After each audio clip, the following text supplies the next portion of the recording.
noises that we went to bed to last night. Slept through most of them. Excuse me. Now we are only about 50 meters away from camp. Just north of us, in fact. And the whole herd seems to be moving deeper into the thick bush, so we're lucky to actually get a view of a couple of them. I'm hoping we'll see the sun rising soon with these earlies.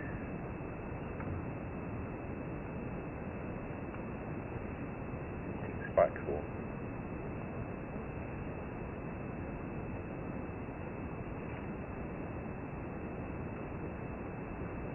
She's also got very dirty tusks.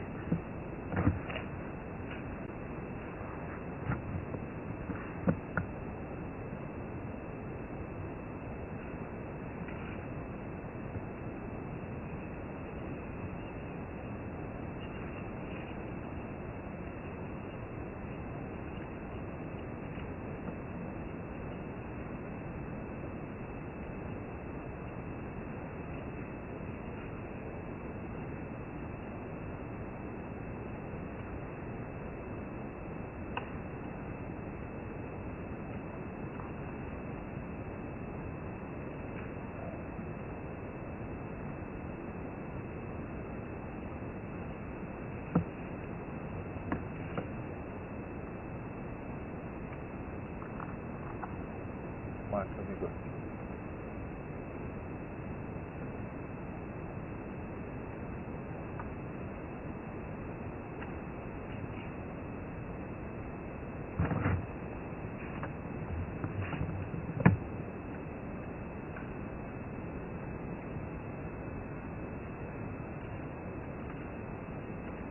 Hello, Mrs. Ellie.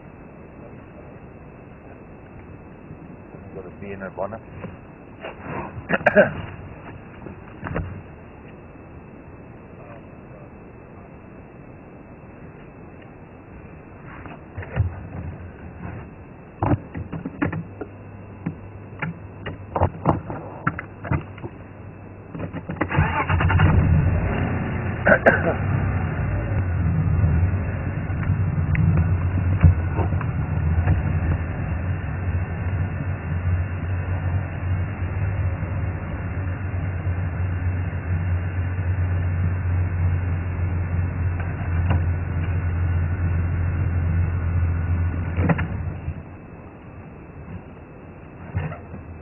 Another one coming up.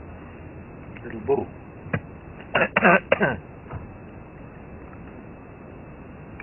Morning station, Columbia and Law on Ilkley between Staff Camp and the gate.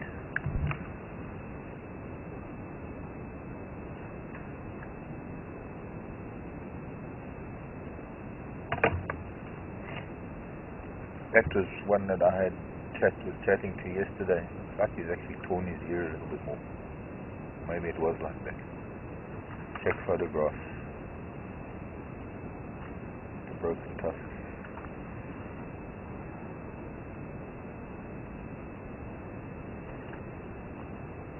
So they feed exactly where this other calf youngster was feeding. The young female. With all the trees around us, he had to come to that exact branch where she was trying to feed.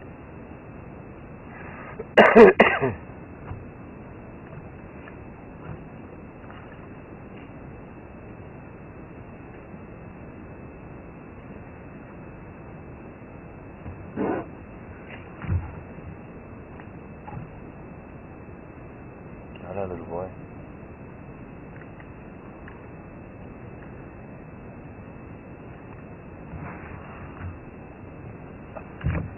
Can't even hear the odor because it's cold.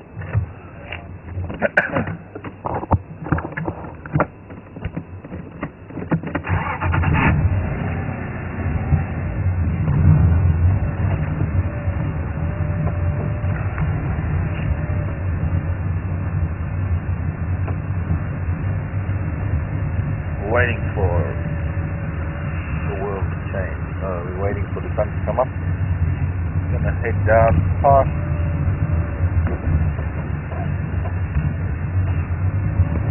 these LS, if there are any laggers behind, down the bottom, and then we'll turn around and go back and see if we can get a early sunrise. Excuse me.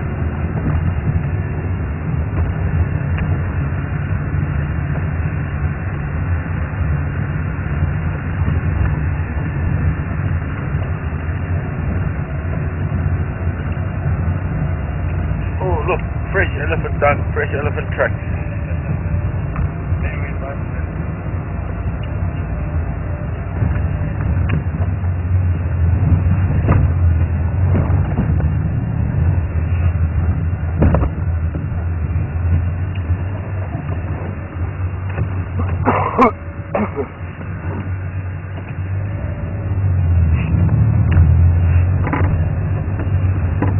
Morning, Blake.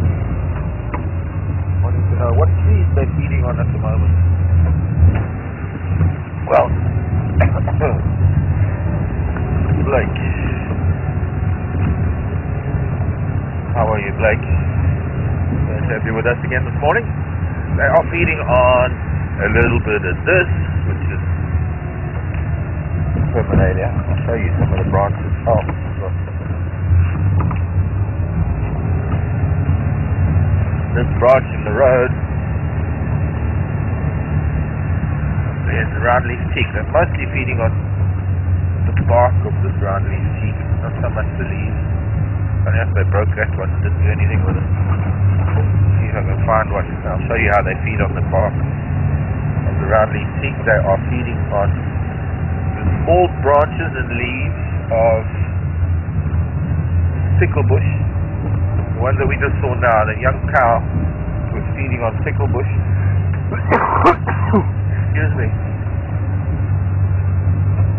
And then the bull came to feed on the same ticklebush. Ticklebush is quite a hardy tree. It's not really a tree, it's just a big bushy shrub. And on a bit, radio's working.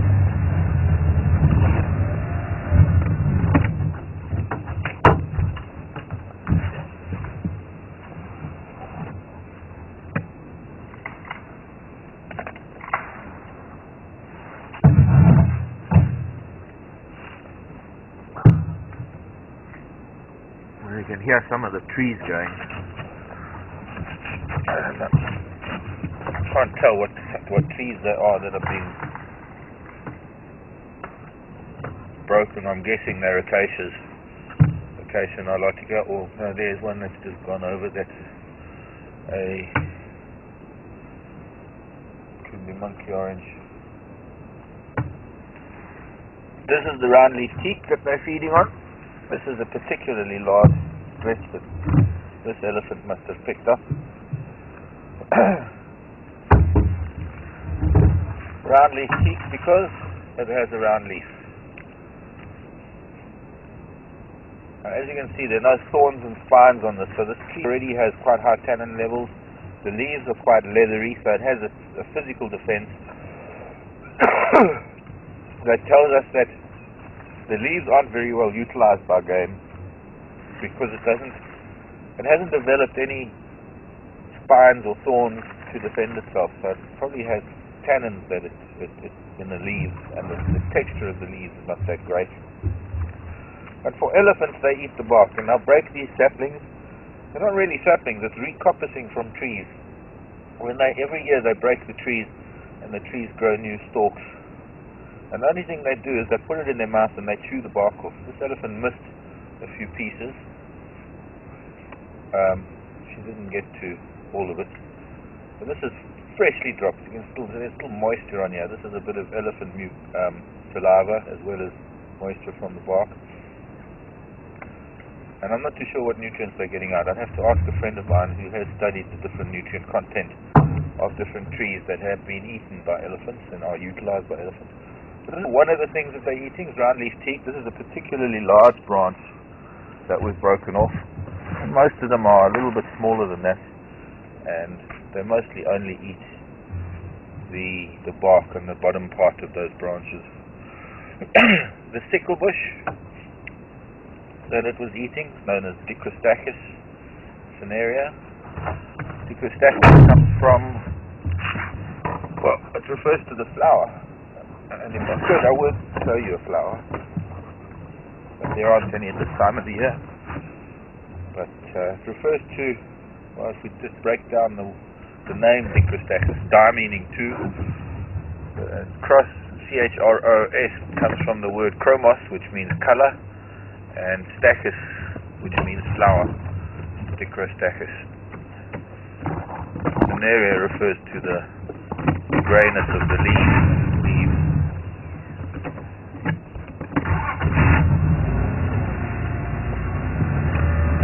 And we'll see what else we can find with feeding on.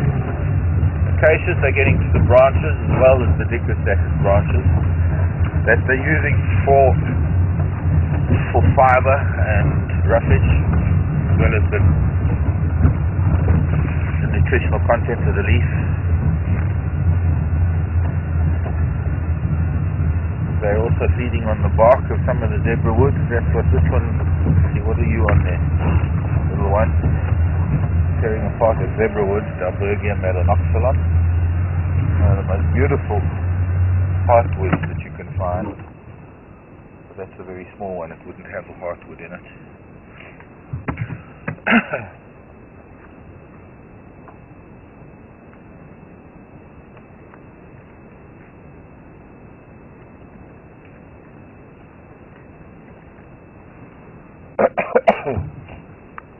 Dalbergia, it's called zebra wood because it has a very, very hard black heartwood and a beautiful yellow outer wood. Maybe I'll bring one of my walking sticks on drive and I'll show you what zebra wood looks like when it's carved properly. So most African carvings, if you've ever seen African curios, most of them that look black, what they call them ebony carvings, but it's not a true ebony, the zebra wood. It actually belongs to a different family. But because the wood is so dark and so hard, it's referred to as ebony. But it's also becoming very scarce. You know, she's also eating the bark below, chewing the bark off it. From the base to the first fork.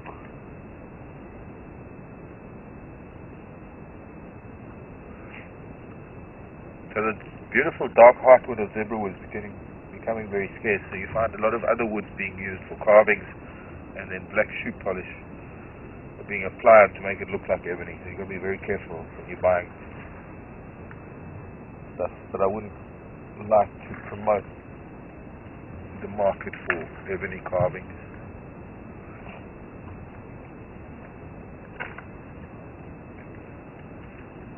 The tusk.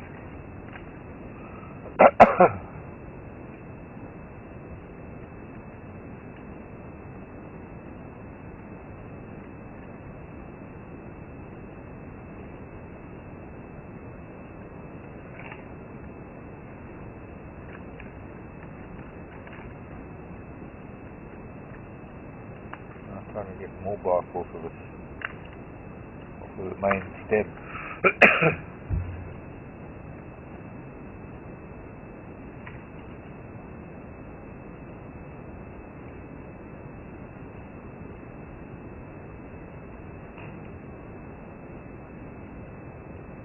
Much hard work.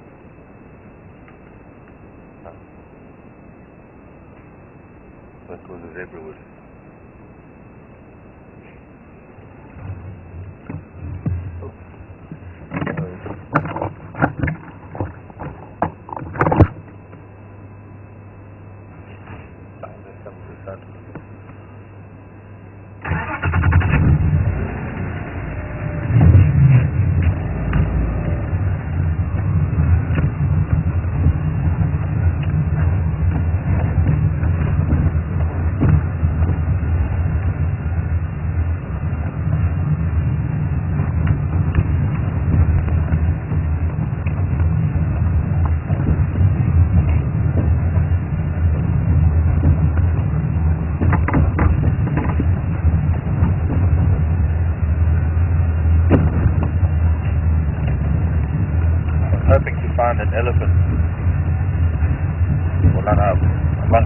herd of elephants. I mean, I was hoping to find one that we could see the sunrise with.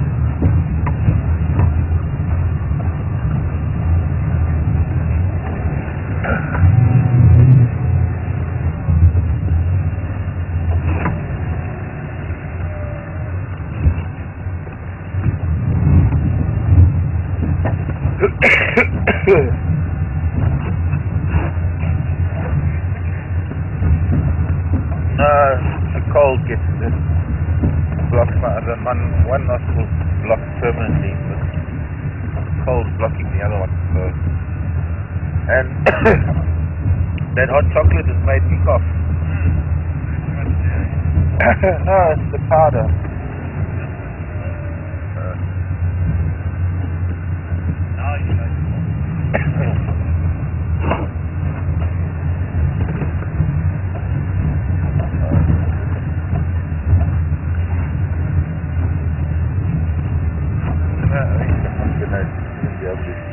Sunrise.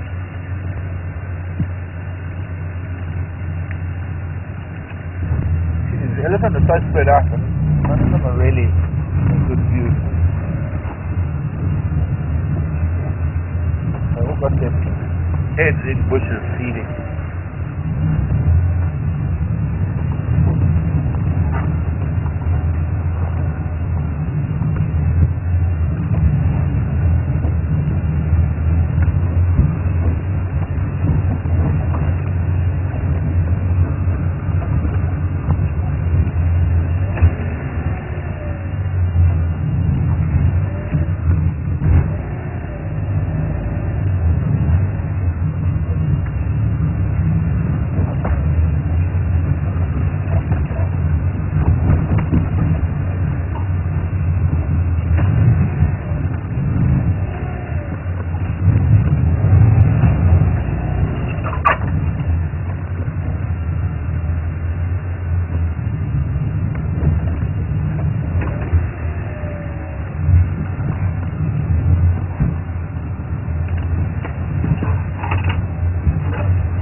To this old teak.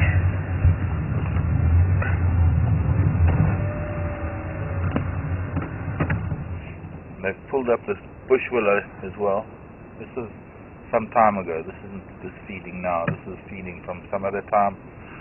This is from a while ago, where they've actually broken up the branches of this larger teak and chewed all the bark off it. That's what's been lying, well, that's what's lying down around us. Excuse me. And they would have gone to the roots of the bush willow. It was quite a beautiful piece of bush willow that was past tense. Excuse me, one moment.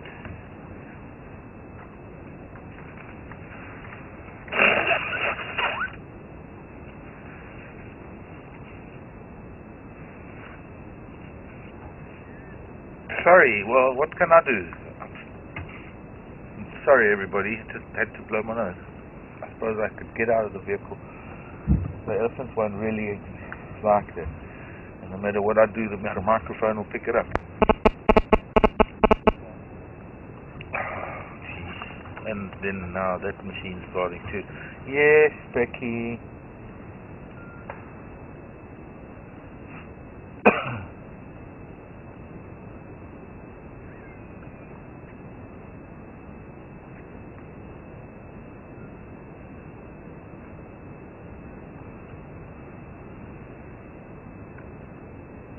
That snake skin in the tree.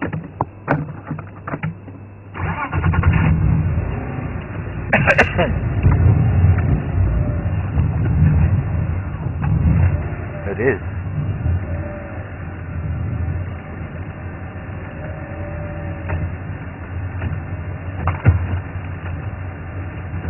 Come on. Yeah. Yeah. Let me see if I can somehow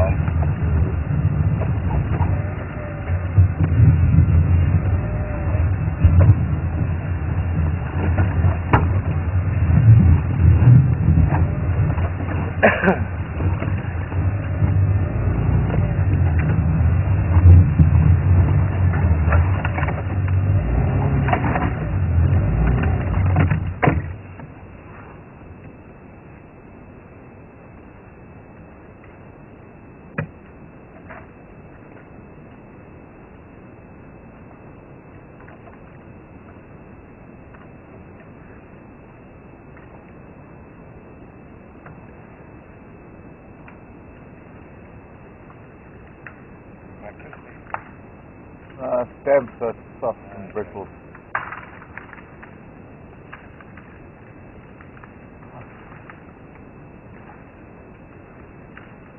It's actually sticking to the bark, so it would have been quite moist when it was being glued.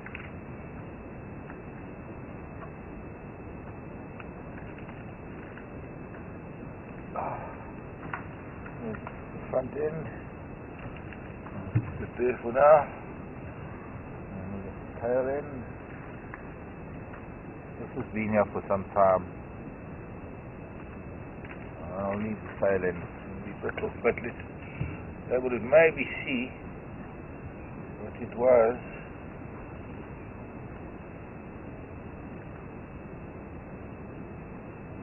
It was a baby boomslang, a juvenile boomslang, which is one of the most venomous snakes that we have, and I can tell because the shape of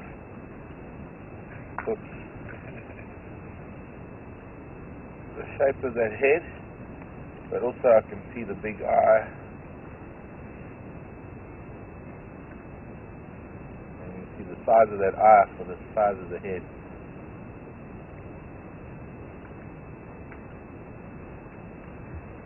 And that would be inside out, taken off like a stocking.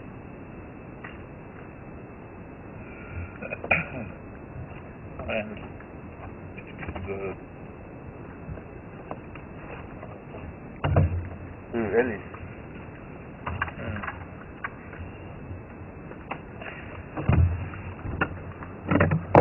Let's get into a nice position to see them. Instead of being tucked into this raisin bush.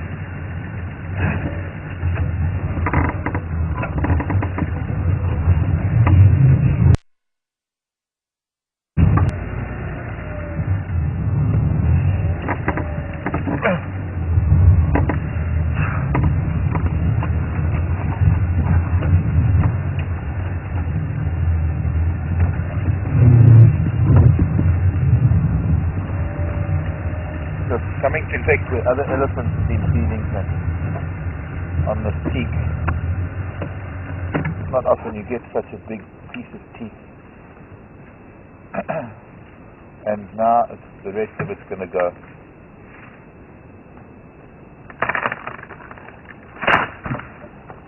Well, it was dead anyway. Big, brave elephant. I'm so intimidated by that. There's our morning elephant sunrise, look at that. And that's how they chew on the round leaf teak, just twist it around in their mouth to get the bark off of it. They're just pushing and shoving, trying to get to it. Elephants can be funny sometimes. Use the camera.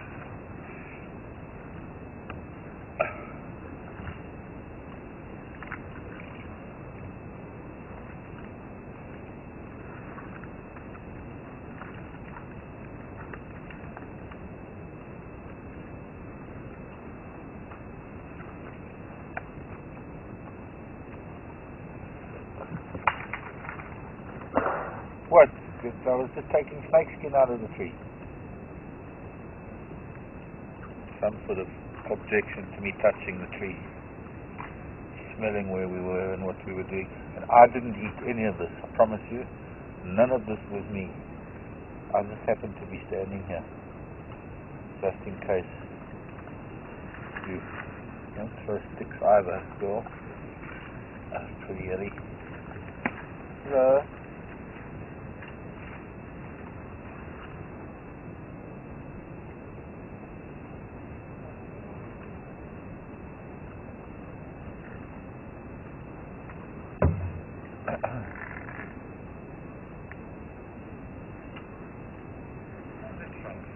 Yeah.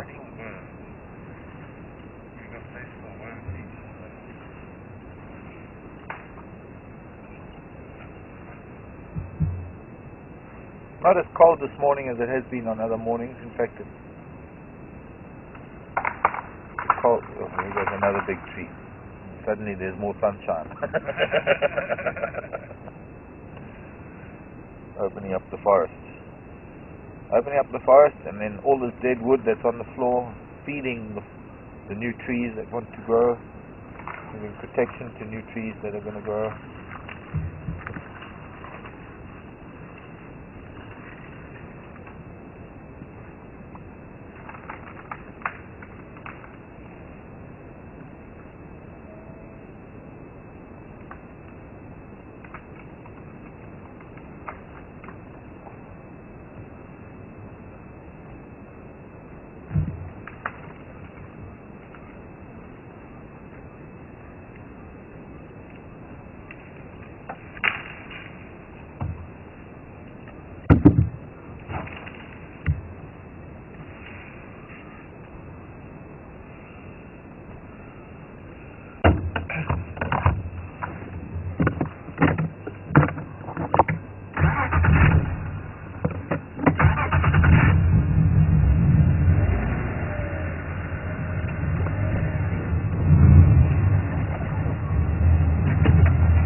There's a skull. Okay. Come back for the skull. Looks like it might be a zebra skull. And I want to see if I can... It'd be interesting to see it. Or maybe it's not. Maybe there's be a horn on it. No, no. It looks like a skull from here.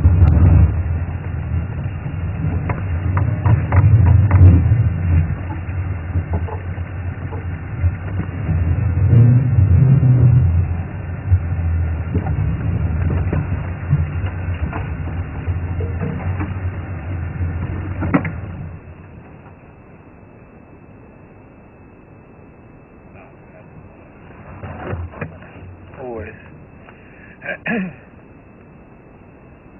chewing the bark on the round leaf teak. She was actually saving the next piece while I was chewing on the other piece and coming back for more.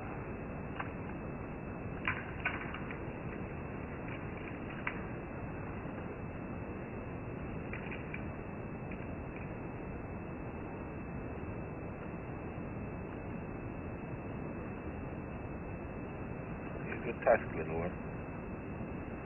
There we go. Yeah, helps lever the branches with the tusk.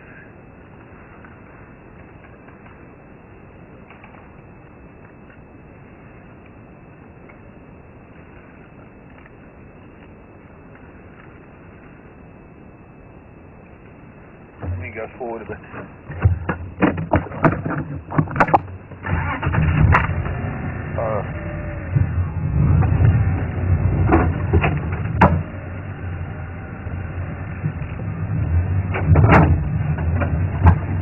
Beautiful.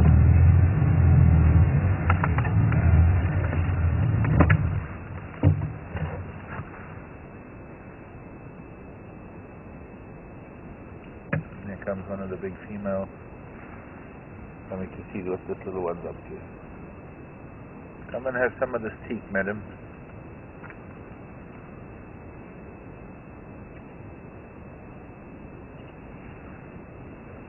Good morning. I spoke to you yesterday.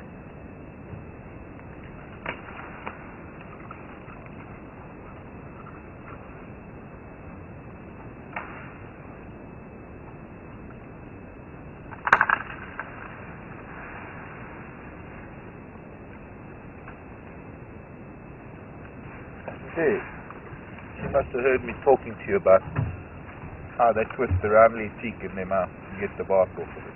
She's come to give us a... Unfortunately, this other piece is in the way.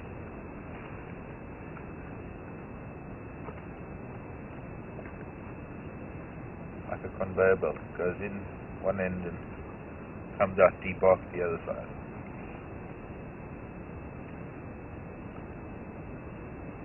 Pity about that.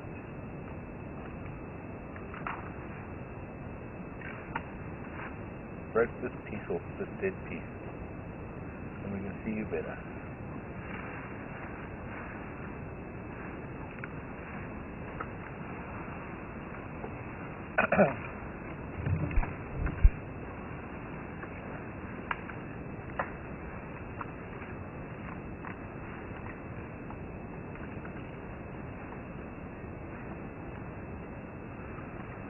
Joanne is it Nantucket?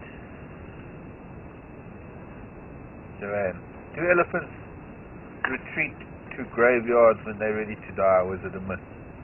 It's a myth and a legend and a story spun by people by dreamers. No, it's a myth. Doesn't happen.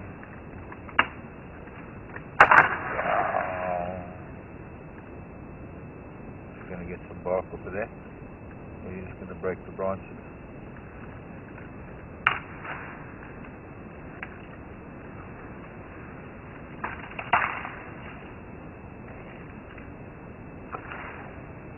Sounds like rifle shots.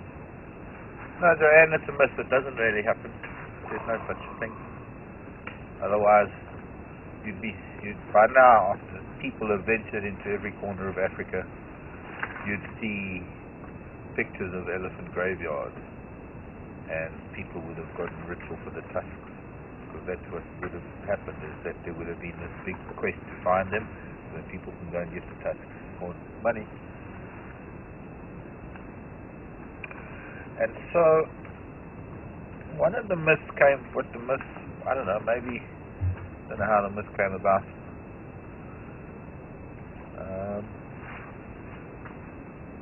But elephants die where they fall where they die. Their bones are, another reason why you won't ever find a graveyard is because when an elephant dies, the family come back to that place often and they take the bones everywhere. Hello, Mrs. Ellie. Another old cow coming through to say hello and feed on some teak. Got some vegetation. Got something on your eyelid, there you go. And she's a bit stressed. Her temporal gland's leaking. Maybe she's in estrus. Maybe not. Yeah, somehow I wish we could get a better view of this.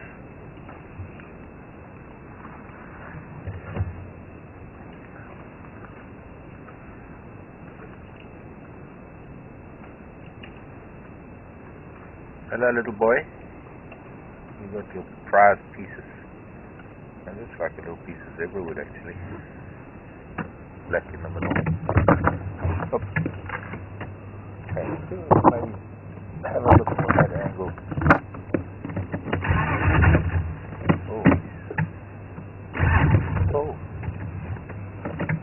Oh.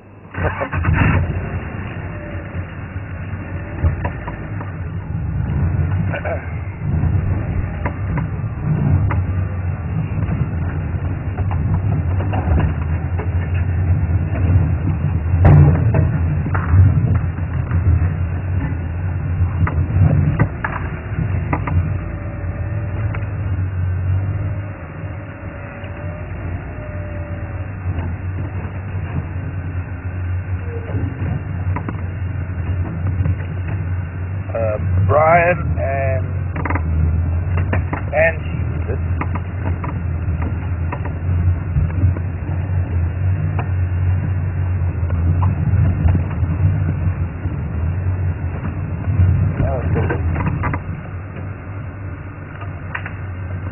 It's a wildebeest skull. Oh, wildebeest skull.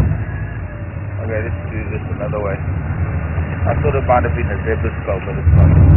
Oops. Zebra. So wildebeest skull. Oh, from an old lion kill, probably. Lying there. Oh, that's nice. With our shadows.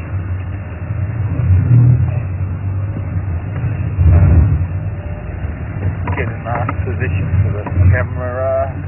Because of this light, it's just so beautiful. How's that look? Brian and Angie.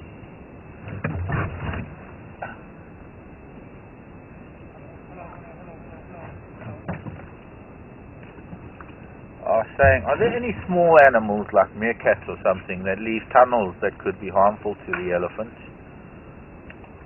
by breaking legs, elephants falling into holes?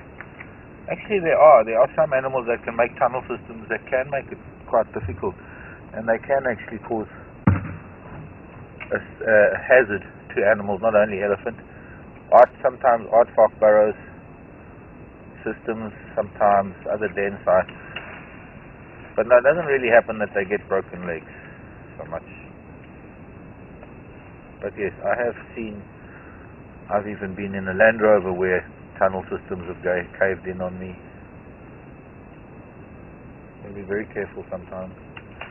Very sandy soils generally, not all the soil types. They're very particular soil types where you'll find that kind of tunnel system. Porcupines also can dig very deep tunnel systems. But not too much of a hazard.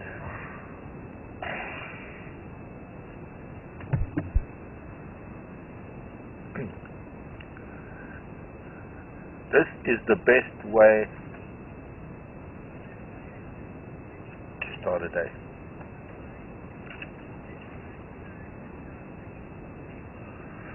Hello, Blake, again in Kansas. This Kansas City, Missouri. What are you doing, child? You're just breaking branches. You're supposed to feed on them too. And what are those things on your face? Toothpicks or those tusks?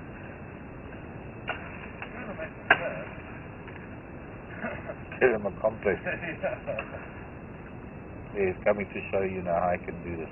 Put the foot on it. Oh, you missed. Yeah, there you go. Put the foot on it. Can I have some? Please? I want to taste.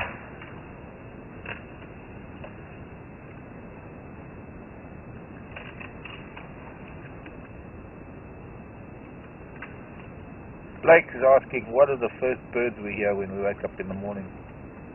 It depends. That's a dead piece of tree there, Mrs. Ellie.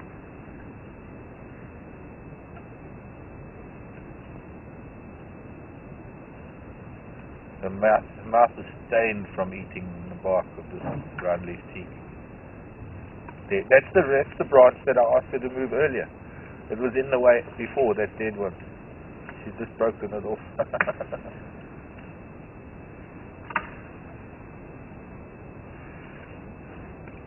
Sometimes the francolins start calling first, sometimes the drongos. Depends on the time of the year. I think, Blake, I'd have to tell you every day which is the first bird. There's not always the same bird.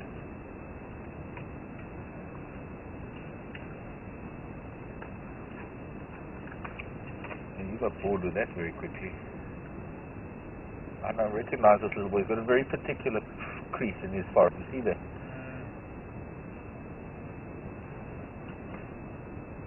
You can recognize him just with that alone.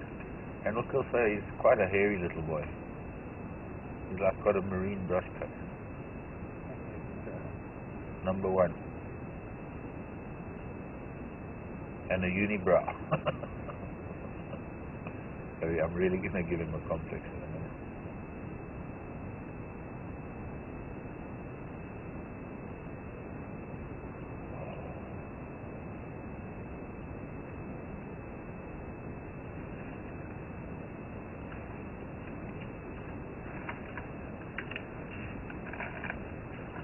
Nice big stretch on behind his shoulder too. Here we go.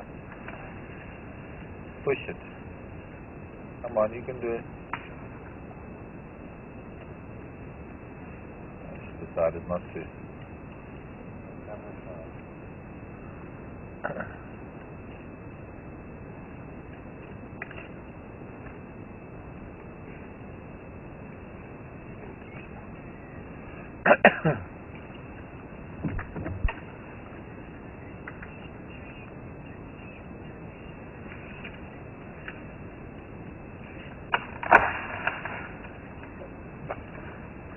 Depends, yeah. Well there, James, as I'm about to answer your question, James was asking, the act of feeding on a tree is actually beneficial to a tree, is this correct? In most cases, James, as you've just seen now, it's not so beneficial to that tree, because that tree is systematically being taken apart. However, if they don't damage it too far low down, it's going to recoppice, and in a few years' time, it's going to have even more branches for them to feed on. And in some cases, yes. In some cases, the very act of feeding on trees does benefit the tree. but it benefits the animal as well. If you could consider that a tree's growth point is at the ends of the branches and twigs. Look at this little one pushing in. Its mother's going to get a little bit angry with it in a minute.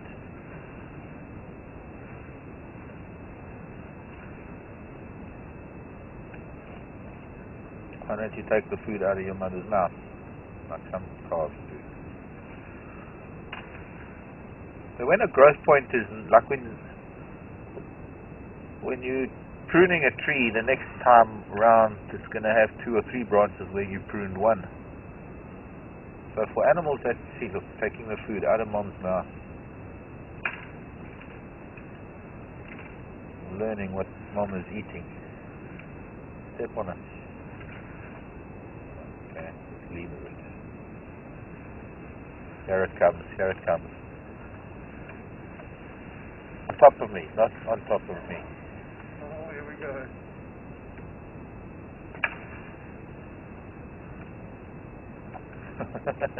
She actually looked at you.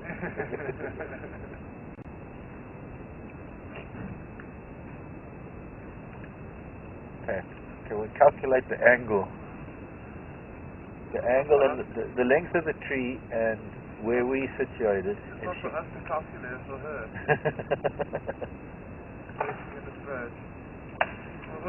You can look right into her mouth. See her palate. I should have been taking a photograph there. No.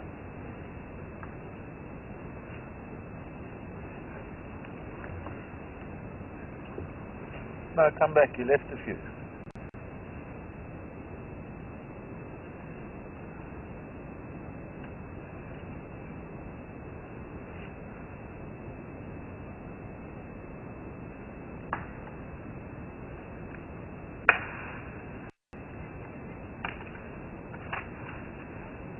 So, James, depending on how they're feeding on a tree, it can either destroy a tree or be beneficial, and a tree can become stronger for it. Under the circumstances, it's not really working that way for this particular tree.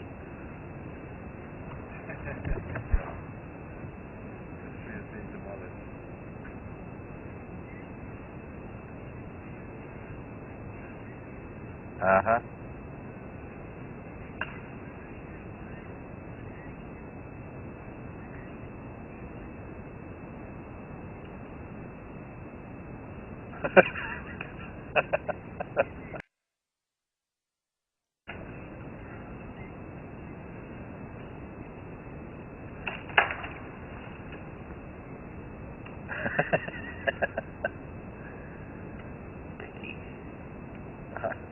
Great sense of humor this time of the morning.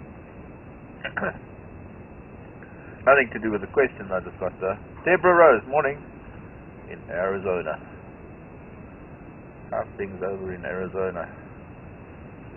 Them Joshua trees. I think the elephants would touch them.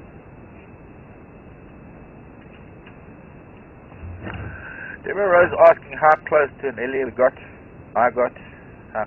Well, yesterday, a couple of times now here at Thornybush. Close enough to touch, but I kind of had to resist the urge to touch. I stretch my arm out in greeting to them. No, the closest I've been to an elephant is underneath an elephant being mauled and gored and nearly killed, rolled into the dirt. But that wasn't a very friendly episode. And there isn't really a temptation, Deborah Rose, to get out and be close to the loves of my life, because they might not feel the same way about me as much as I feel about them. And having been underneath an elephant before, it's not really that much fun. I wouldn't want that. I wouldn't want to tempt fate twice. Don't know if I'd survive the next one. What you doing, little one? You trying to get at that? Whoa! That bark isn't such great bark. That bark is not what you want. No, he's not that chocolatey. That's why he's been digging around so much. Yeah.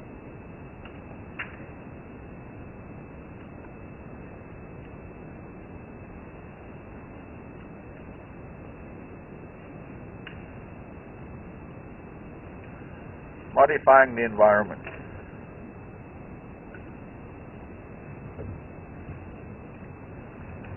Catch up with.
Oh, look, another family group's come in. There's that girl with a hole in her ear from yesterday.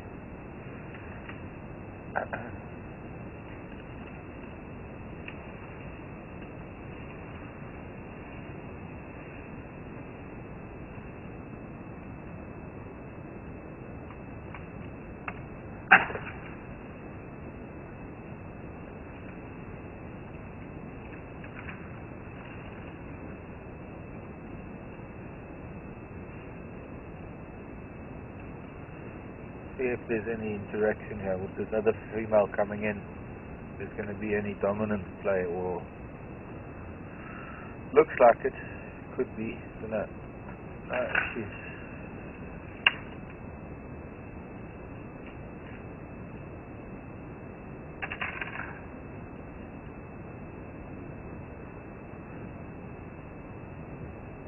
just coming to get a few pieces of.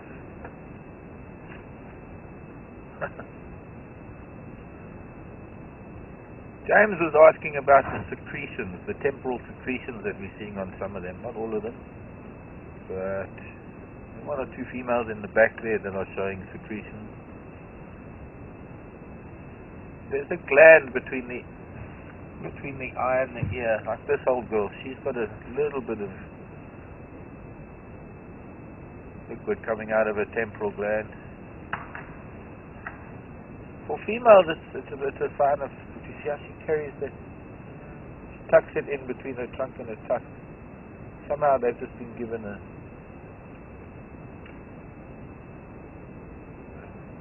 command, or they've just been told to move on. Yeah. Like all of a sudden, she picked up a piece of wood and moved. Middle of it there. Yeah. And that might be the end of our elephants, because it's the end of this little track and road for us.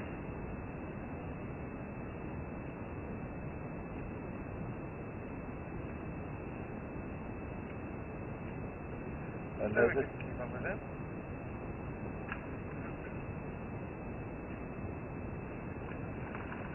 there goes a big tree, look at that. There's a big acacia just gone down there. The same female that was feeding here. She's probably going to go and feed on the branches now. In females, it's a sign of stress. They're stressed for some reason, James. When the bulls are showing temporal gland secretions, that's when they're in must, MUSGH, and when they're in must, their testosterone levels have increased, and they are, well, they just behave somewhat differently.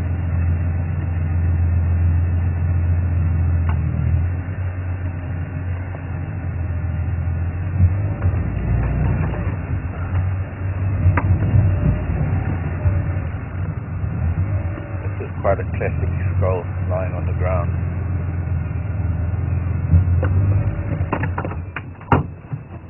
look, there's a golden orb still. Gee, Oh, nice. she managed to survive the cold.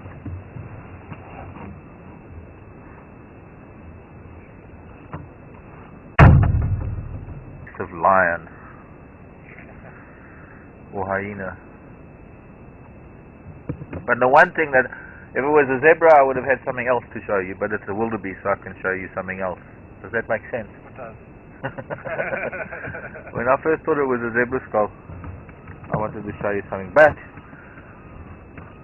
if you've been with us on a few drives, wow, the geese. Egyptian geese making a noise. We were talking about animals' horns. We were talking about whether they were hollow or not. Somebody asked about kudu horns, and I was telling you about antelope horn. All the horned animals, rather than the deer who have antlers. The animals that have horns, horns are actually part of the skull, and you can see this here. This is actually the horn part of the wildebeest, and when it is alive, it is covered in that black horny substance, and it's that black horny stuff, chitinous horn material, that is the same as our fingernails, kind of the same as their hooves, the same as even rhino horn. So I don't know why rhino have to be killed when we slaughter cows by the thousands every day and they have horns that people can use. We'll just have a look at the back of the skull. We can see that the brain case has actually been chewed open, and there's some very deep teeth marks on either side here from the canines and the carnassial teeth of either lion or hyena getting into the brain because it's a delicacy. This would have been a wildebeest bull. Purple-crested Taraka calling. And judging by the teeth, he was full grown, in his prime. Not even an old man yet. But beautiful skull. Very much so.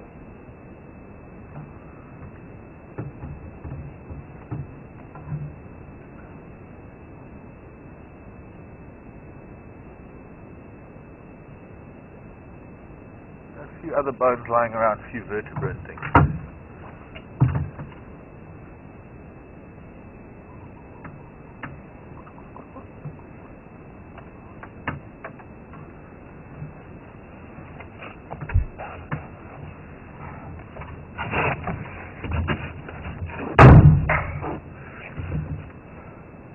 What a wonderful world. I see trees that were green, now on the ground.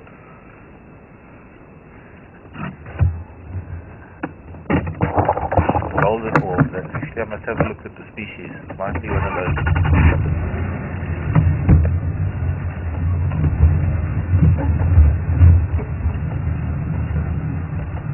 That's one of those other golden orbs. It's not the common one. That's that smaller one, just with the black legs. It's the one that you normally find in the Cape.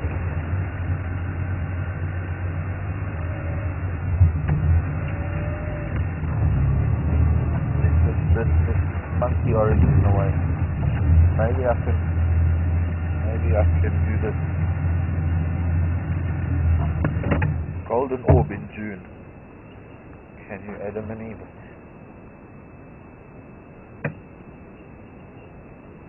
Yes.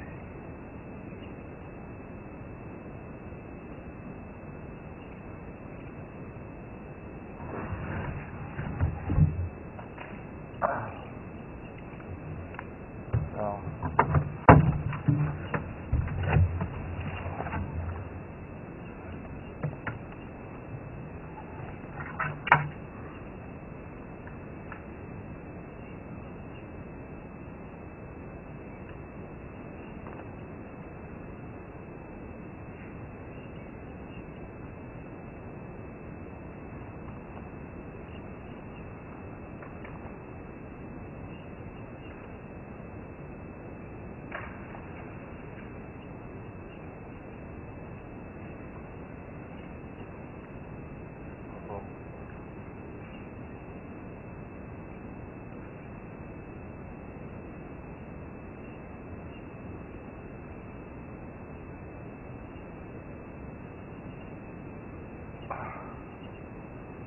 I touched the web, so now I've disturbed her.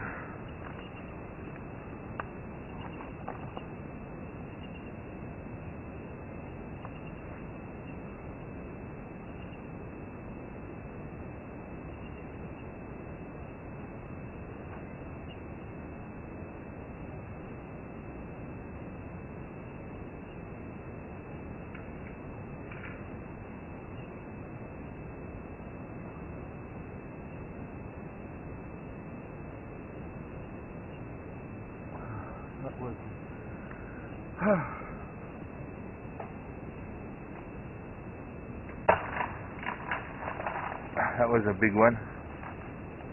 That was a big tree. Bigger. Well, if they carry on like that, we will be able to follow them because they're opening up the road for us. Yeah. There's another one.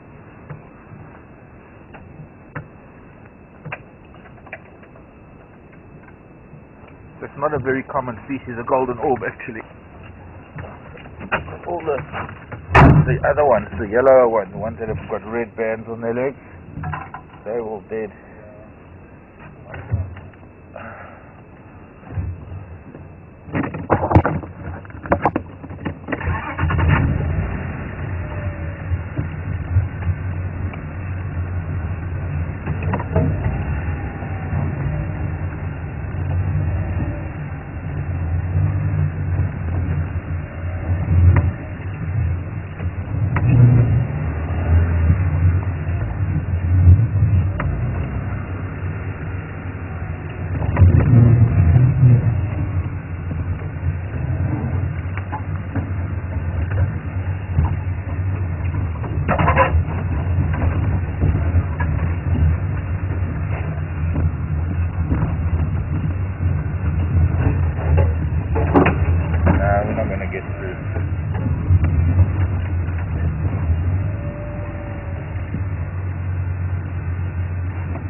Let's go a little bit further and see if there's the back of the herd.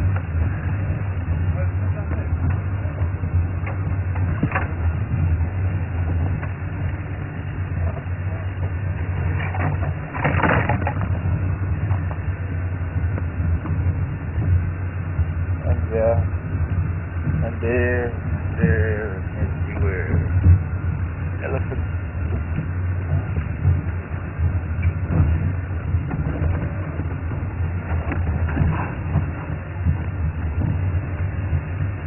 They're feeding on branches now of an acacia they've broken.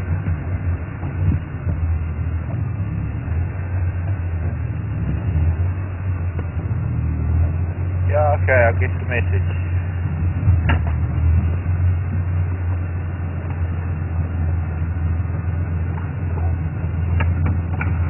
Is that good? Or is this worry in the way?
Standing on the other one's food, getting jabbed in the butt.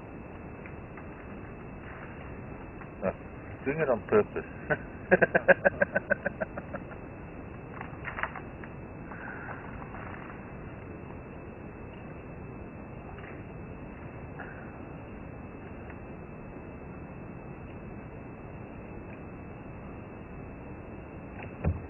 I'm ready.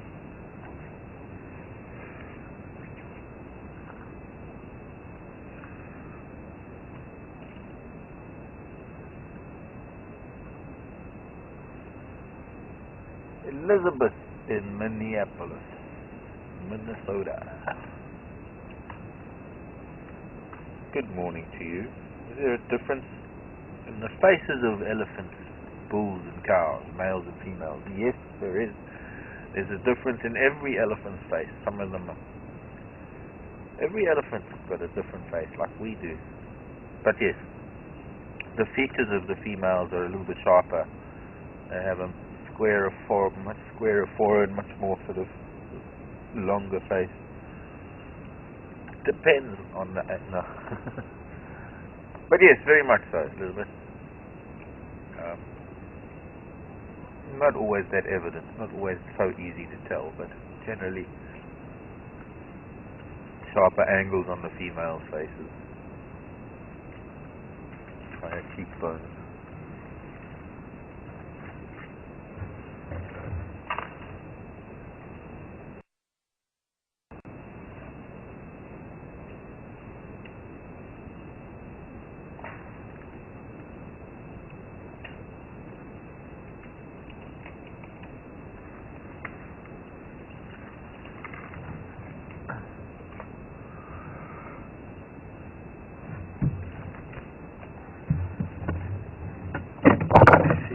Down there a little bit.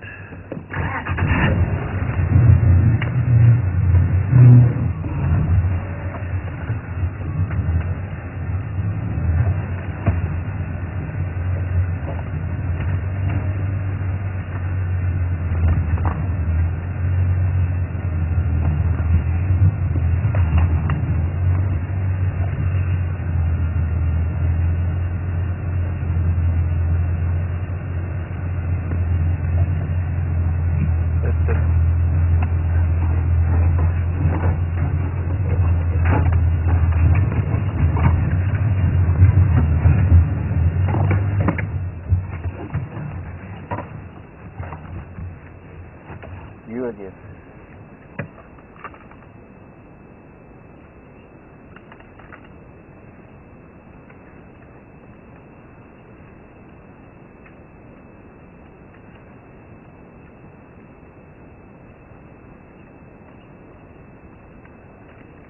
Now this is different. This little acacia that they're eating. He's actually stripping the bark. He doesn't want to eat the bark. He's actually stripping the bark away and eating at the branch itself. He's actually chewing the branch for the moisture and the nutrient content of the bark, the branch, rather than the bark.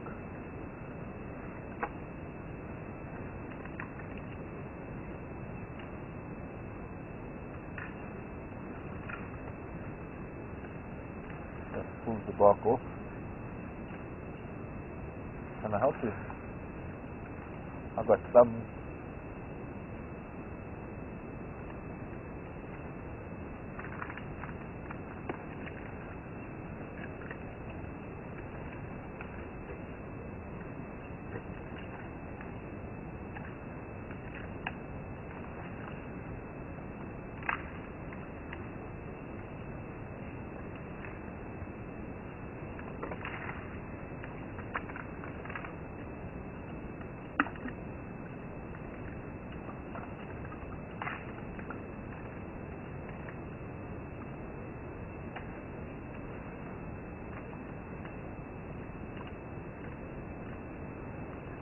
Morning, Steph in the UK. Nice to hear from you too. What age do tusks appear? Well, for their first year, they have small tushes. They're baby teeth tusks.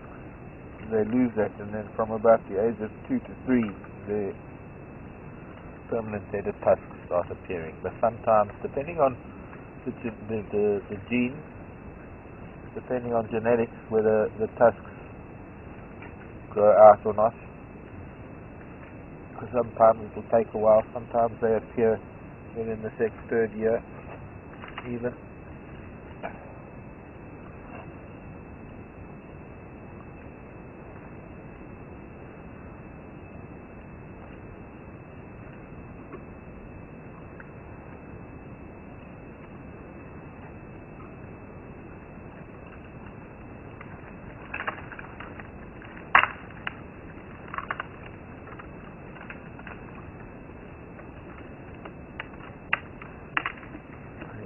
Both types of levers there.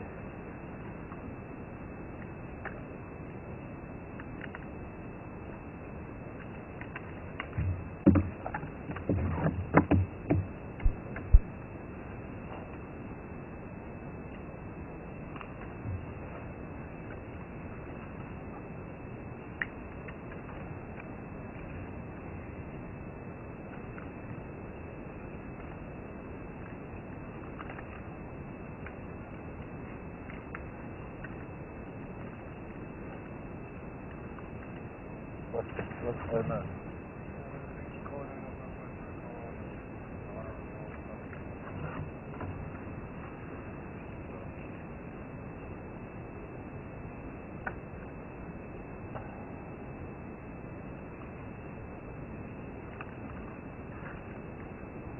Morning, Vivian. Chicago. Ryan Vivian says awesome shot.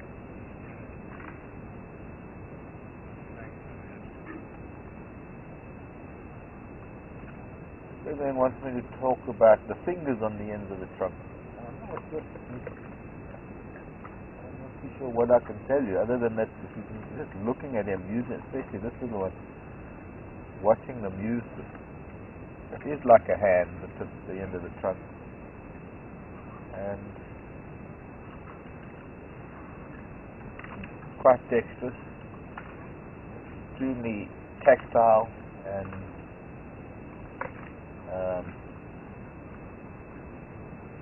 capable of the finest movement and the finest functions.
Who is that from, please?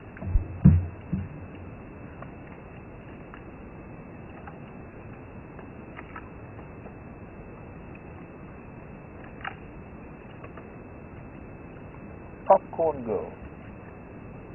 Good morning, Pop. Louisiana.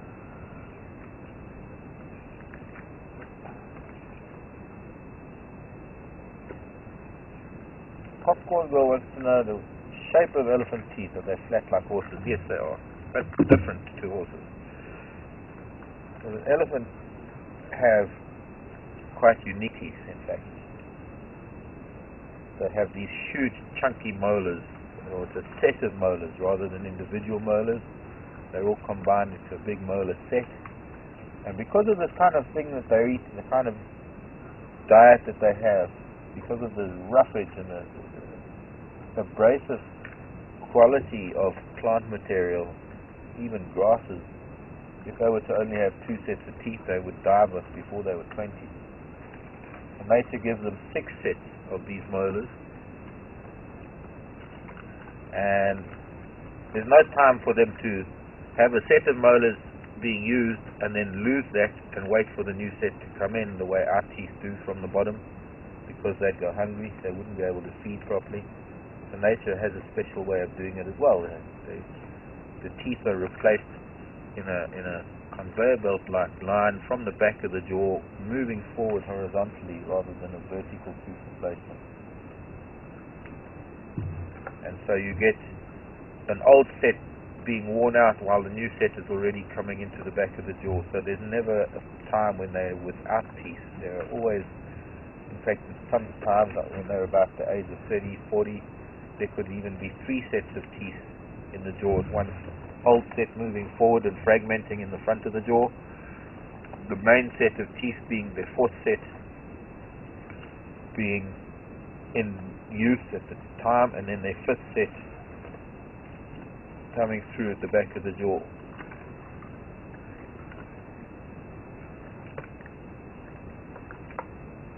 And he's letting us get a real good look at how an elephant uses tusks and trunks and the tips of the trunk, the fingers.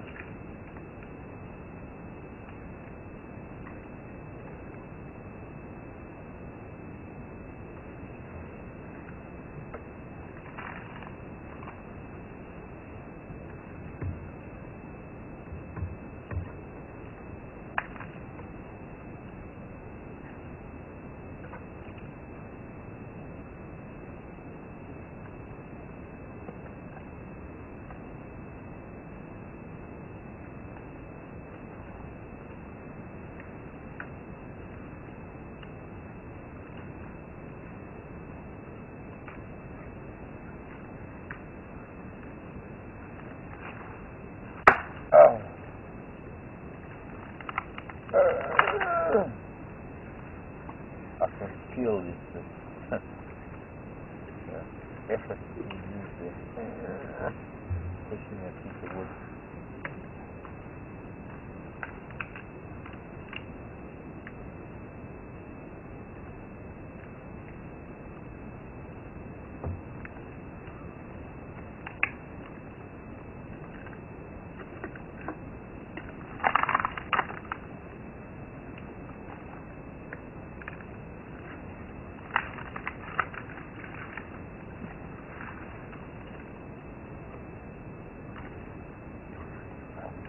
Get a good view of getting his tusk in there,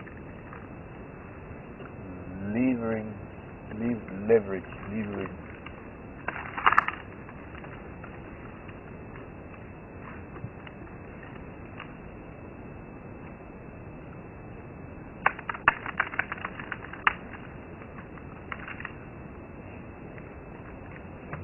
Not yet. Can some person tell me which Madoran Gala that is at Boulder Dam, please?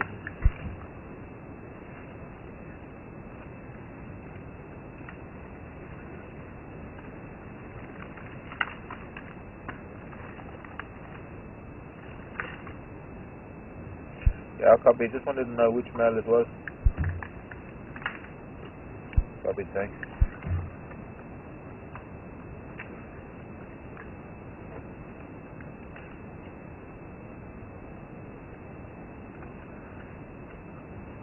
No sign of our young man.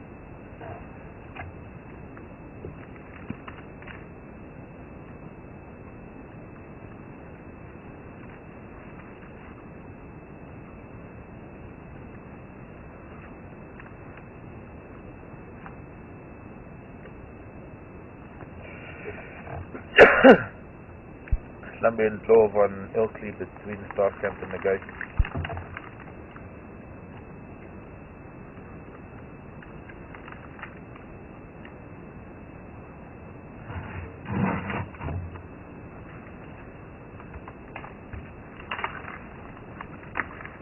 There's a piece of wood. Too big for you to eat.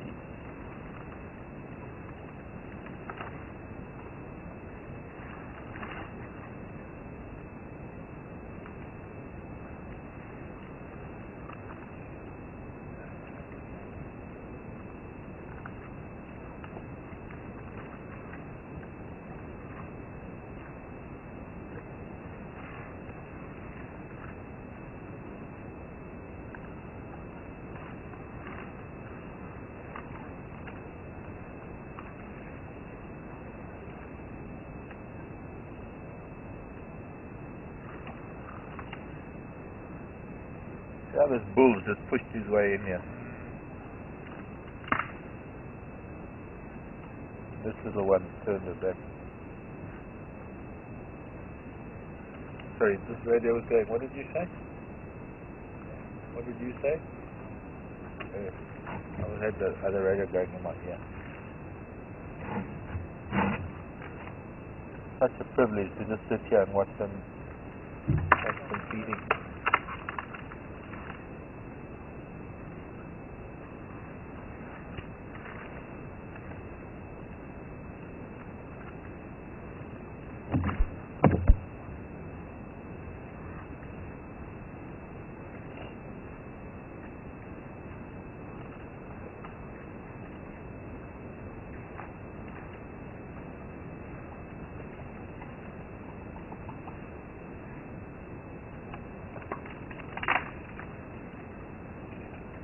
Then again, he's gonna grab her. He's gonna get back at him here. Morning, Jody, in New Mexico. Wonderful to hear from you too. And how do elephants disappear despite their big size? Just by hiding behind the bush. It's incredible how they do, Jody. They can be so quiet. I mean, they're feeding quite loud now. There are times when you don't even hear them feeding because they're feeding on grasses and things. And they just melt into the bush. Quite weird. So one human walking through this could make more noise than a herd of elephants. But at the moment, of course, they are making a fair amount of noise and feeding on some pretty bulky stuff.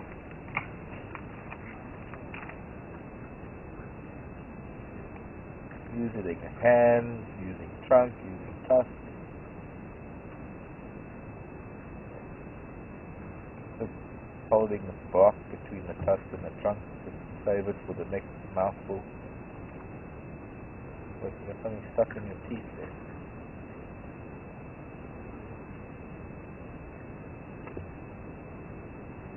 It's turning it in the mouth.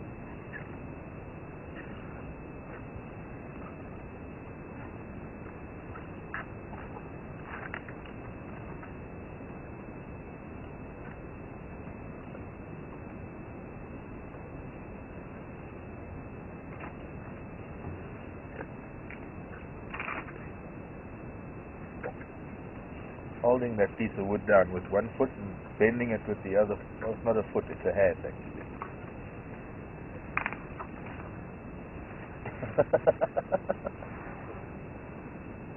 Oh, he's grabbing her quite hard. That's really not nice, Boykie.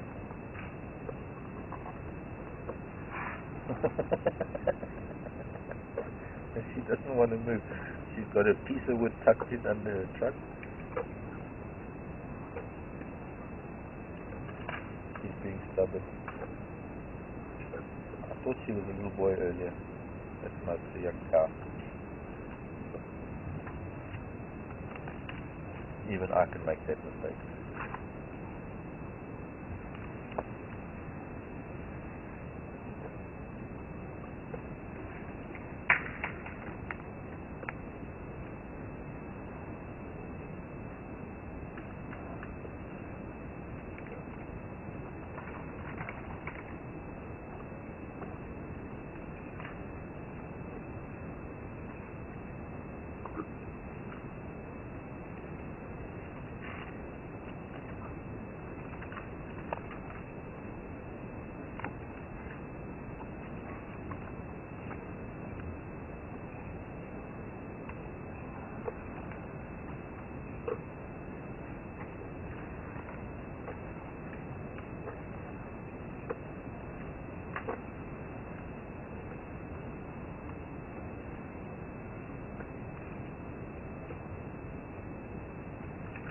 Hello.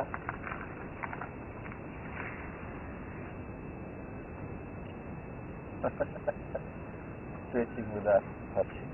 And you now want to stretch. Now put it on macro. You can put your trunk right here on my camera.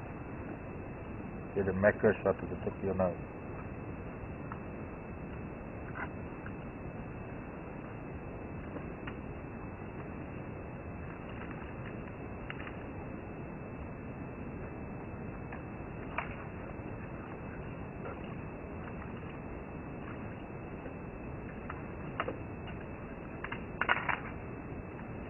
It looks like he's playing with my hat, my shadow of my hat.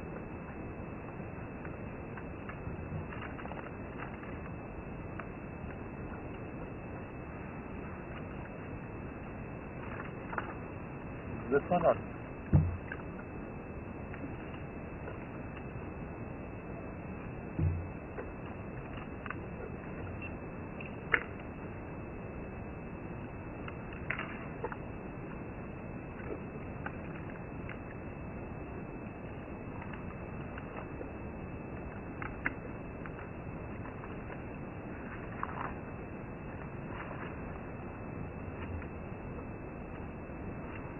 Got a little piece of wood.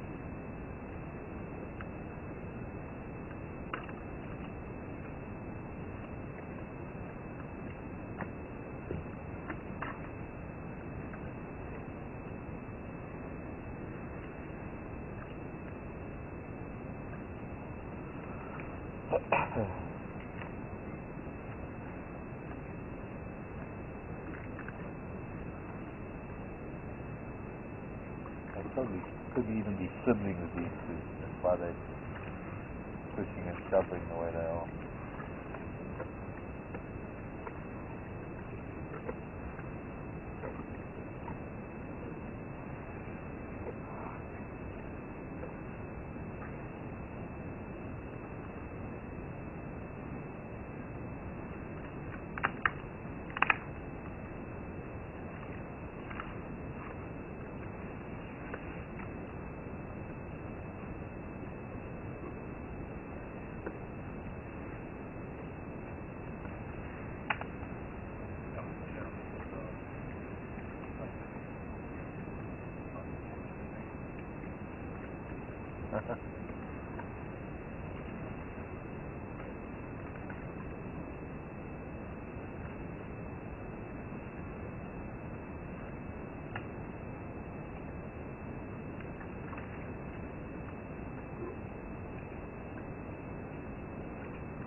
Okay.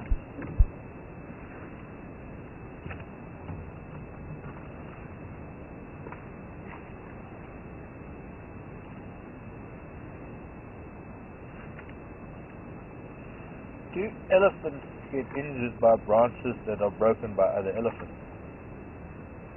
Yeah, I'm sure perhaps that does happen, Dawn. You can see she's got a big scar along the side of her flank here. I don't know if that's from being branches broken by other elephants. I think that's probably just a bit of a scratch that she got. Just threw a piece of bark at me. Probably a scar she got from squeezing through between trees or something. I don't know, I guess yes, maybe. Never seen it, have to be honest. Never seen it happen. Boy, she's really having fun with this tree. Meanwhile, the rest of the family's moving on.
getting elephant butt from this now.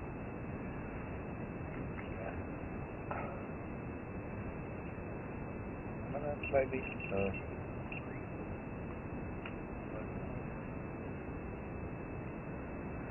Yeah.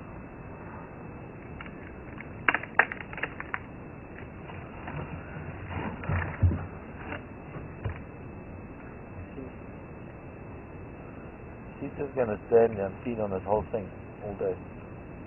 Not really. I'm hoping that by this afternoon they've had enough of all this roughage and they're going to be back at the river digging for water.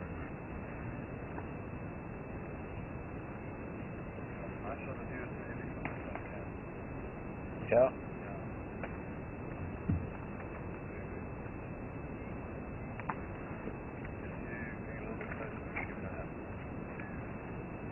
Okay.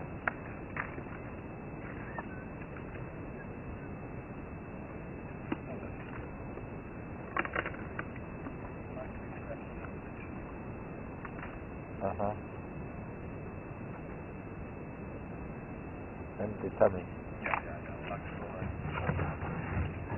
Yeah. And then the back leg goes. Oh no, wait, that's the dog. You'll see them do that, they go. I was telling you about that. You put a good scratch behind the ears.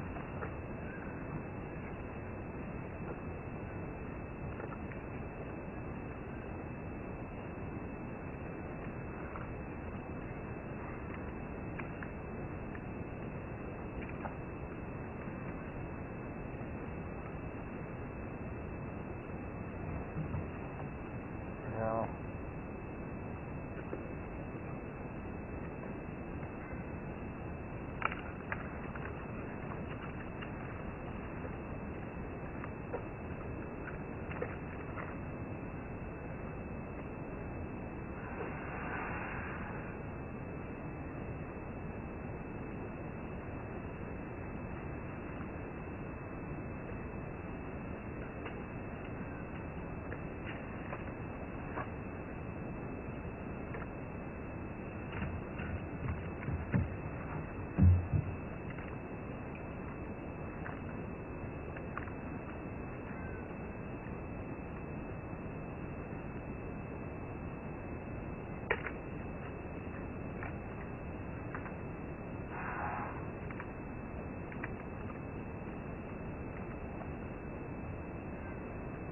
How hard is that chunk? Must be very, very strong. Yeah. Very thick skin to be able to deal with the spines and the thorns.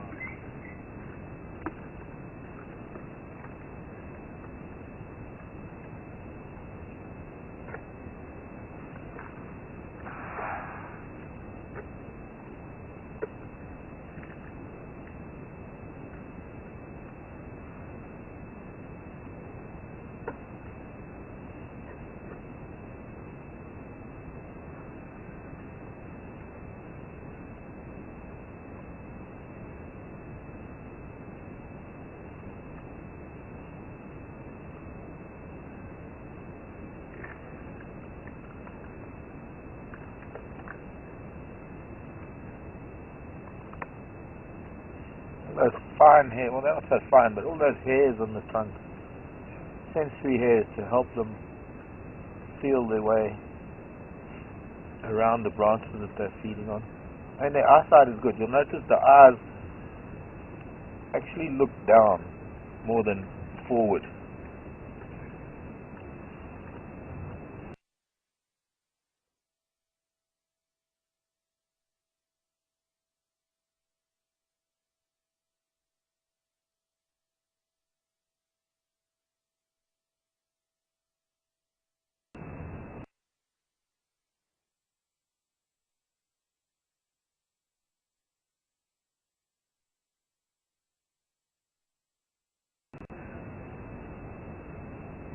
So they've got excellent eyesight for the immediate area around them. Their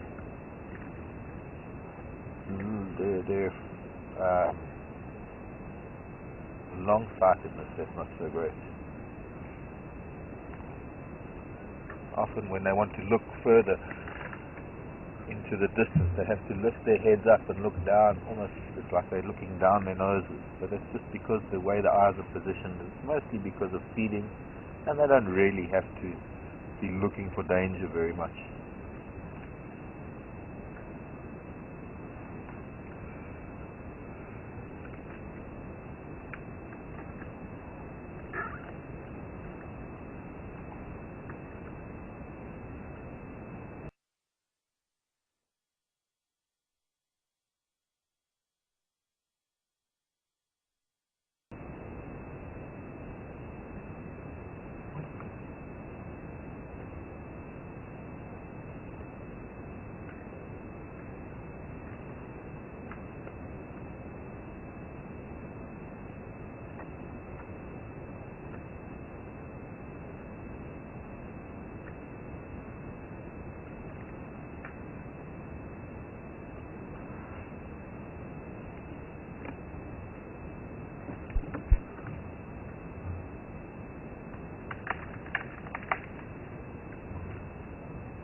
A very interesting question, Steph, in Southampton, United Kingdom.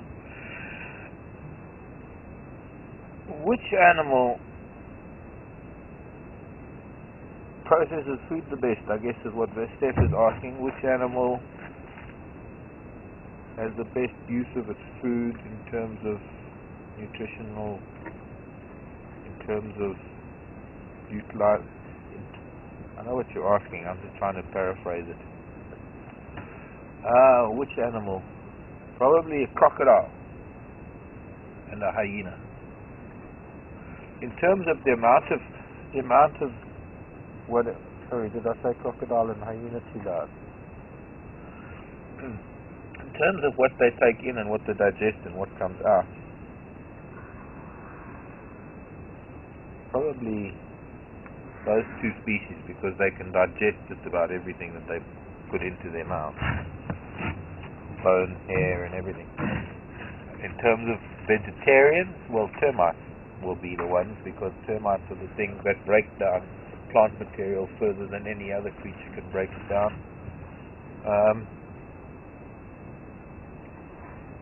You might be talking about animals. In terms of mammals,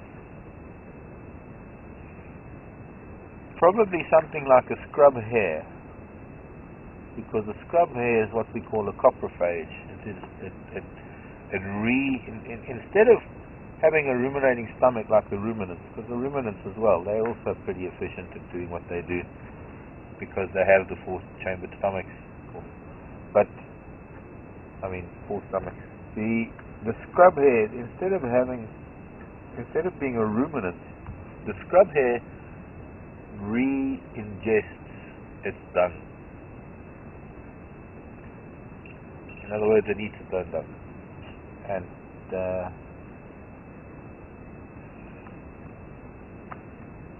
that is to extract even more nutrients out of the food, out of the grasses that it's eating already.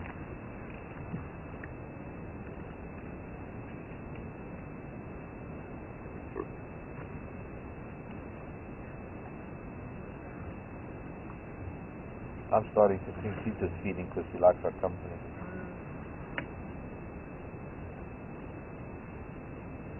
The sound of my voice.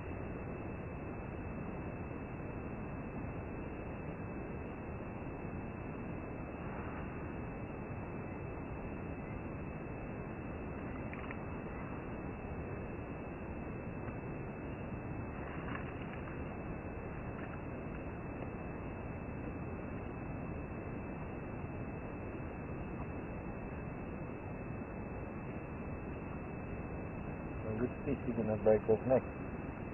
On the side.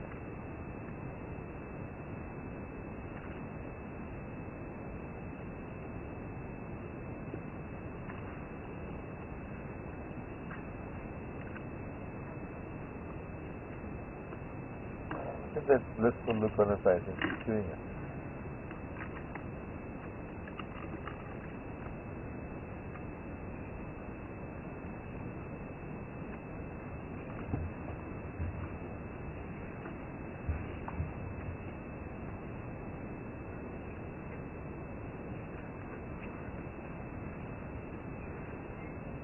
going to suddenly leave us now. No. Back to the butt shot.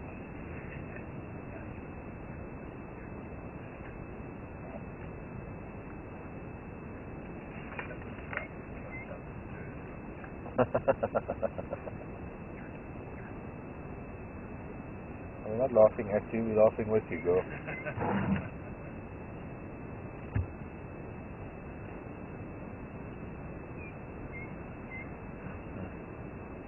Time to go. Mom's much further away. Yeah, she suddenly realized that the rest of the herd far away.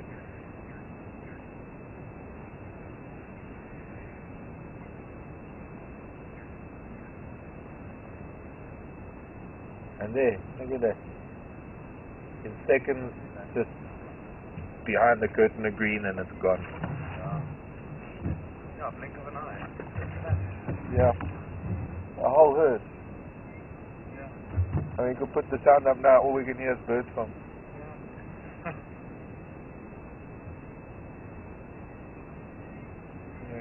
A few crackles here and there, but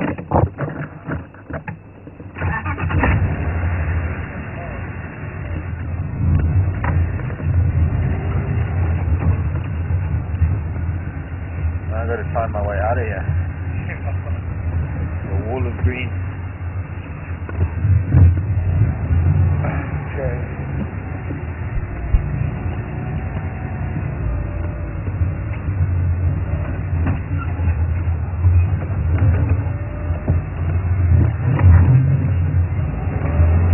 What makes an elephant trumpet and how many teeth do they normally have?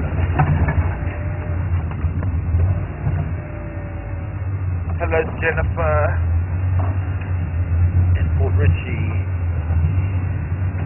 What makes an elephant trumpet? Frustration, enjoyment, joy, fear, excitement, anger, aggression, different types of different emotions. Generally they're very passive and they're very quiet, as you can hear.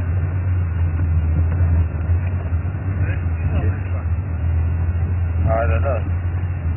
I think for this, I'm not really sure. Sneezing elephants. How many teeth do they have? Well, they have the two tusks, which are their incisors, and then they have their molars, the molar set, which we came through here. Trying to squeeze through this little gap.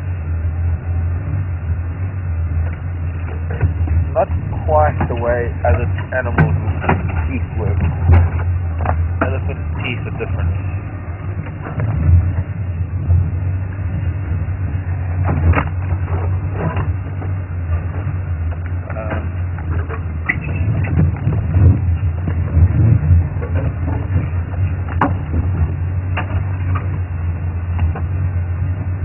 Instead of having individual teeth like every other animal, as I was saying earlier, they have a set of molars. Like the biggest set, their fifth or sixth set, is huge. And it's like all their molars joined into one big, huge tooth. And depending on their age, that determines which set of molars is in use at any one time, because they go through 6 sets in a lifetime, and tooth replacement is at a particular frequency throughout their lives.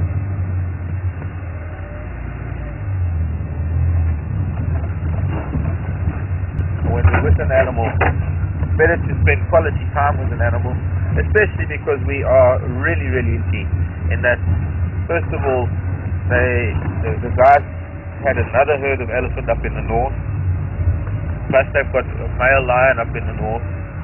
That's a nice piece of wood there. So none of them have come down here looking for these elephants, which means that we haven't had to leave the site. It's been a a gift in that it's allowed us to spend so much time with them. In fact, I'm going to spend the rest of the morning just on this side of the river. We're just going to wander around and see what we can find. I don't think we're going to need to go. No, we'll go and find the wildebeest. Yeah, hopefully catch up with them.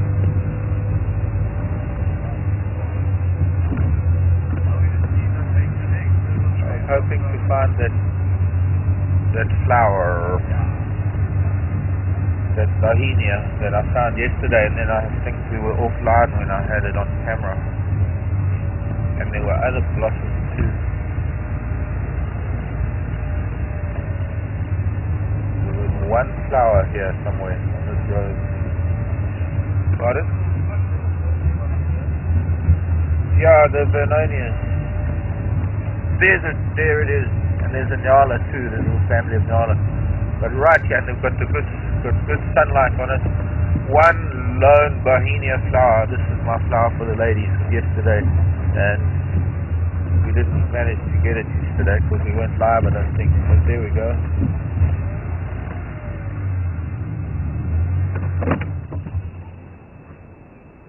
And Nyala crossing the road. They're going into camp.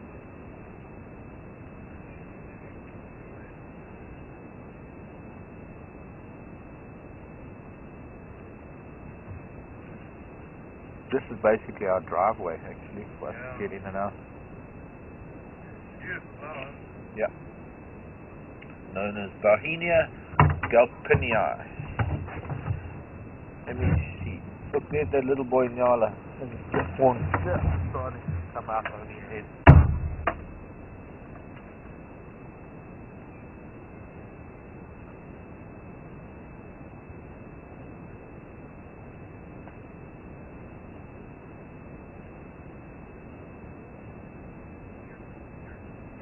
Already starting to get that dorsal crest of hair.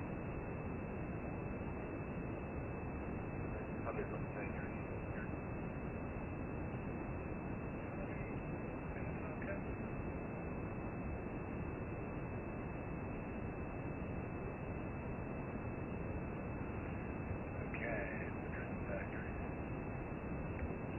Beautiful flowers.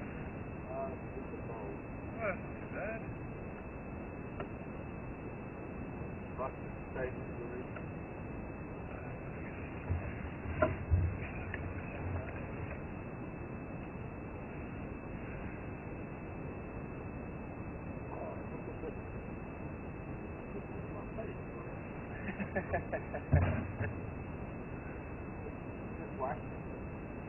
Yeah.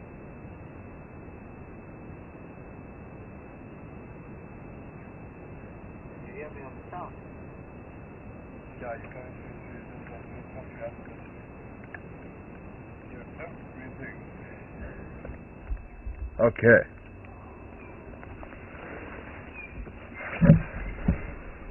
Everyone can hear you top notch. Okay, so the flower's already a little bit old. It's starting to fade a little bit on the edges, but there's some buds. That means that it might be flowering again.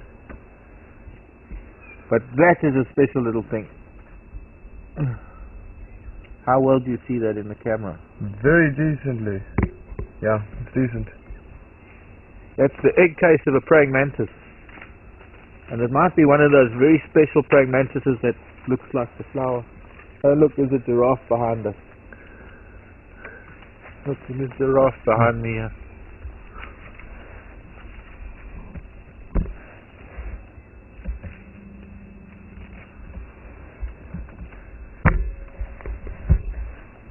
Hello, Krieger. Yeah.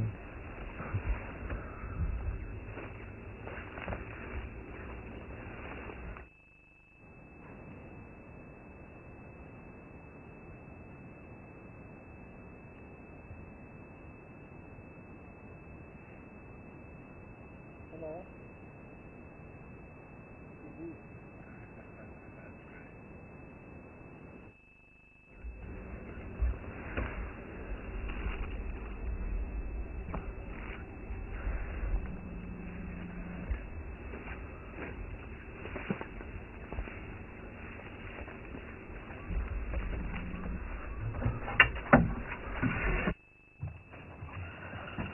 the red flower is called Bauhinia galpinia, named after two French brothers, friends, botanists. No, they weren't brothers. Bauhin and Galpin. Although I suppose I'm not pronouncing it right, am I? For those of you who are French speaking. Bauhin and Galpin. You don't pronounce the last consonant. Bauhin, Galpin. I don't know. Anyway, Bauhinia galpinia is known as Pride of Dakar. And when they're flowering, they're really, really pretty. Because they're just covered in those red blossoms. Hello, old man. Look at you. Gosh, you big. He's a huge giraffe. What?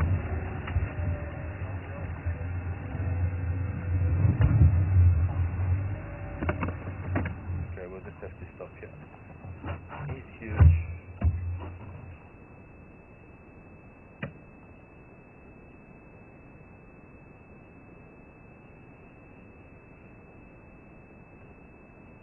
It's a slightly warmer temperature today. It's not as cold as it has been. Suddenly we've got... Yeah, everybody's coming out to the woodwork.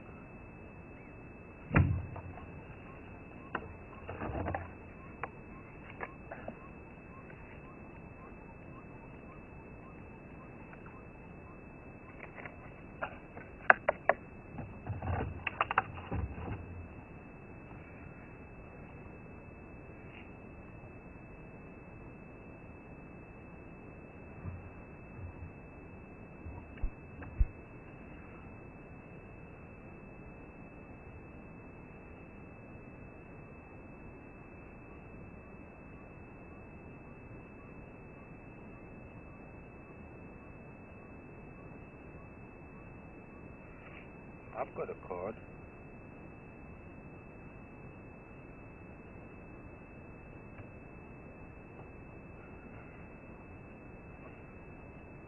Two gigs.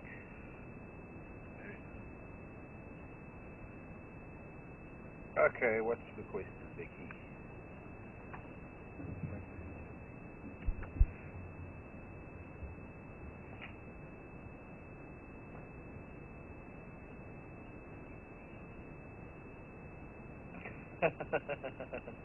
Zingwazi.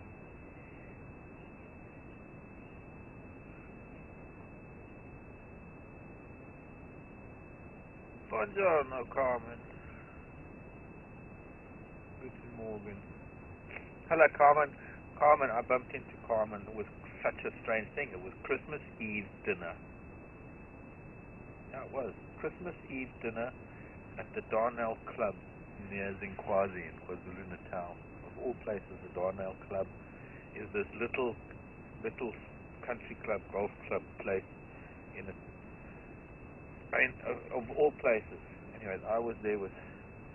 We were having Christmas dinner at the club, and I suppose I was unmistakable. If you see how giraffe can disappear, they just stand behind a tree. He's actually hiding. He's not feeding. He's just walked in there to hide away.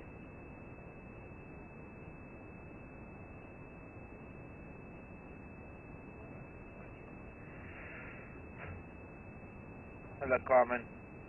It was wonderful bumping into you last year. Seems like so long ago. Half a year away. Actually, no, what I mean is it seems like just yesterday, but it's half a year ago already. But Carmen wants to know, do elephants sneeze? Funny enough, Brian and I were just talking about that. I was trying to think if I've ever heard an elephant sneeze. And they must do, I suppose. Everything sneezes. Everything's got a nose. It must sneeze.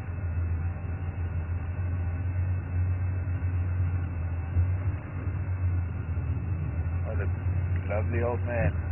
Boy, is he tall. He's like a basketball player of giraffe.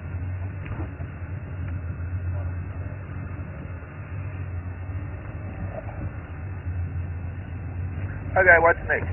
Elephant, Nyala, Impala.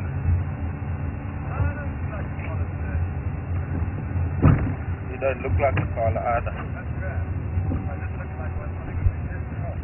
Indeed.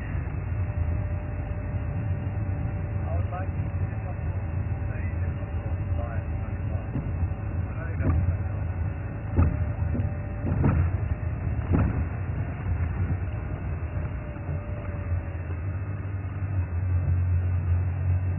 Hello, Elizabeth. Sorry, Brian, I was listening to Becky. Morning, Elizabeth again. Wanting to know about elephant society. Elephant society.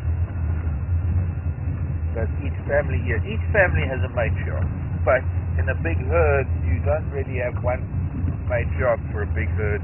You have a bunch of families that get together and all the matriarchs make collective. I don't know. When they all get together, there's no one. I suppose there is a grand old dame, who's the oldest of them all. But each matriarch is in charge of their own family, and they choose to be with other families. But yes, matriarchal society. Family group consists of a matriarch and her daughters and their offspring, and all daughters with little boys up to puberty age, sort of up to their early teens.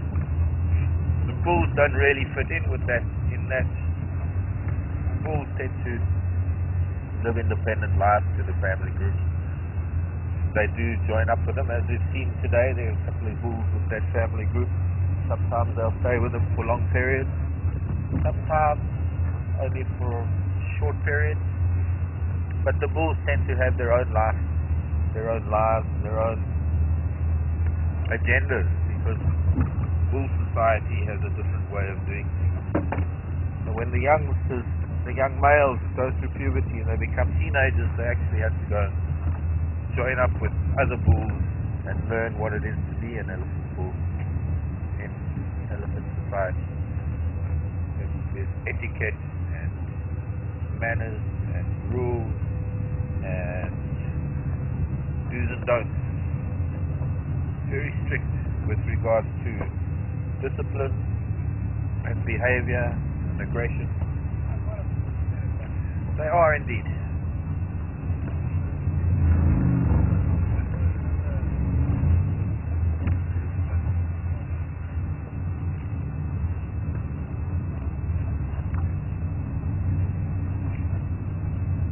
And some lip art somewhere. My lips are so dry. Pardon?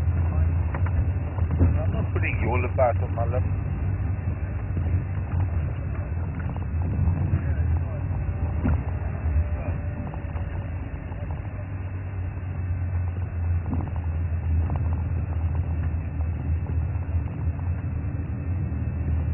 Well, I can't put in my fingers. I've been playing with these skulls.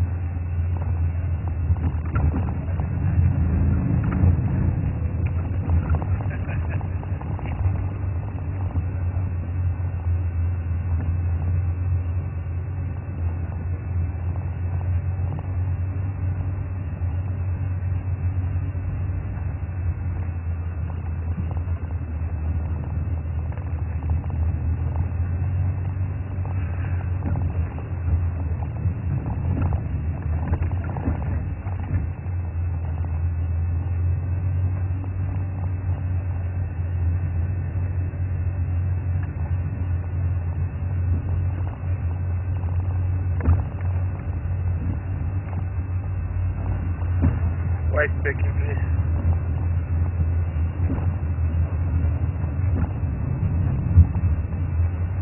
Oh, now that's...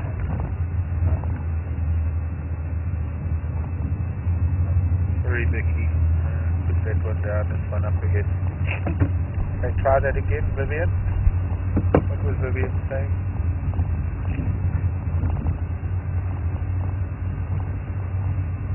The deep crease seems to be unusual, yes or no? I'm thinking, Vivian, you're talking about the one in the youngster's forehead. It's just shows the individuality. It's like we all have different forest lines, crease lines in our forest.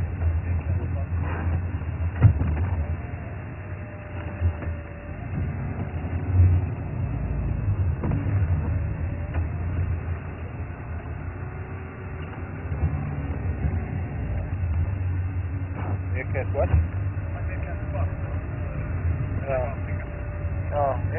Every single creature has its own. Every single creature is different. I mean, every zebra has different stripes. Everything has got its own unique wrinkles and creases and colors and markings. Even though all the impala look alike, each one is different. No, we're not going to see these aliens for a while. Hopefully they're going to bend around like that for this afternoon. Bend around, I mean walk around. Oh, there's a hoopoe. African hoopoe. Okay, hang on a sec. I'm hearing. Thought I heard an alarm call. Okay, question go.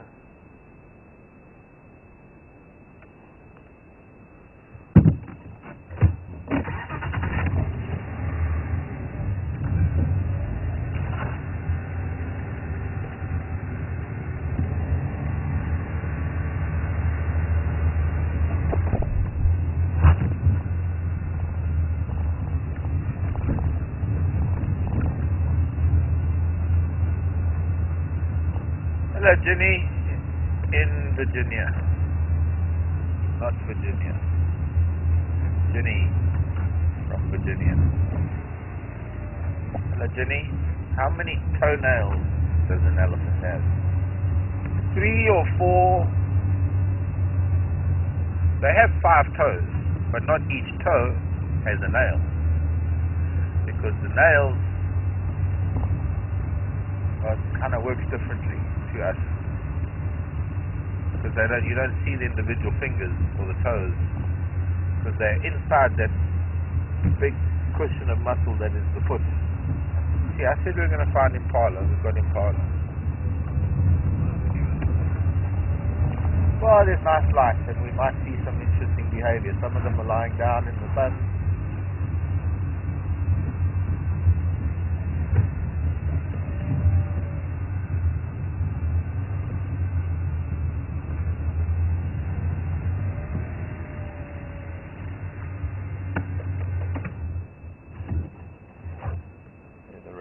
Stood up.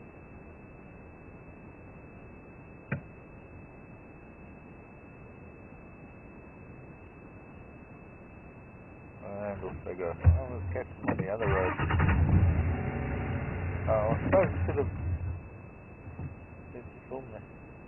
I don't know how good it is.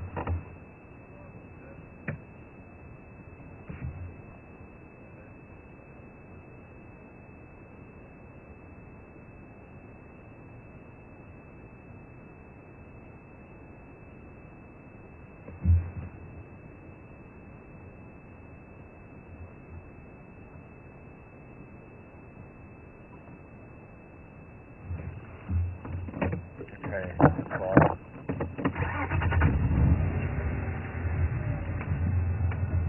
No, I wasn't buzzing any radio. Didn't do anything to the radio. Didn't do anything to the radio.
said.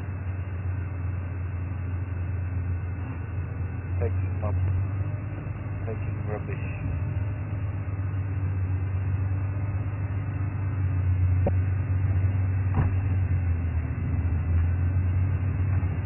Adam and Peggy riding around the quad bike and a trailer taking trash out of the reserve.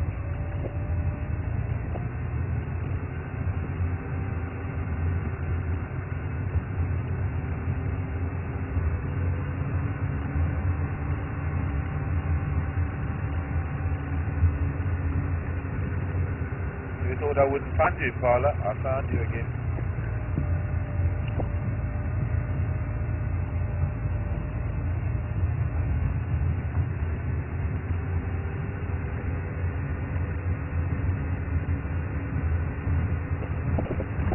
Maybe there's some bulb in the lake.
Maybe they're down the bottom.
Turn around this junction.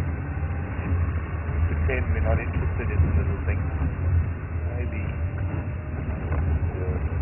it'll stay there.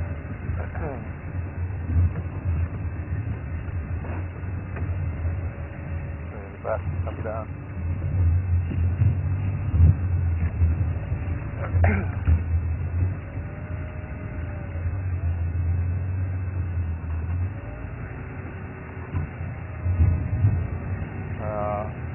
Intimidated at the point that it's coming down. So what have we got? The elephant tracks. They followed us home, came across the river we needed. That's their tracks.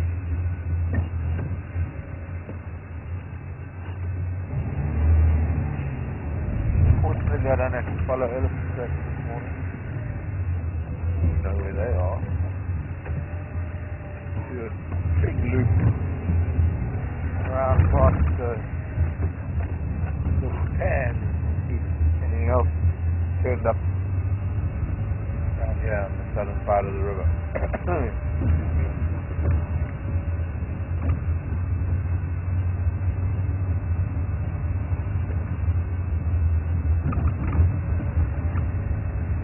There, what's that? Isn't the gate? Buffalo. That's the gate of the river lodge. Or is it a human? A human riding a buffalo. Why can't my eyes focus? Trust my eyes. It is a buffalo.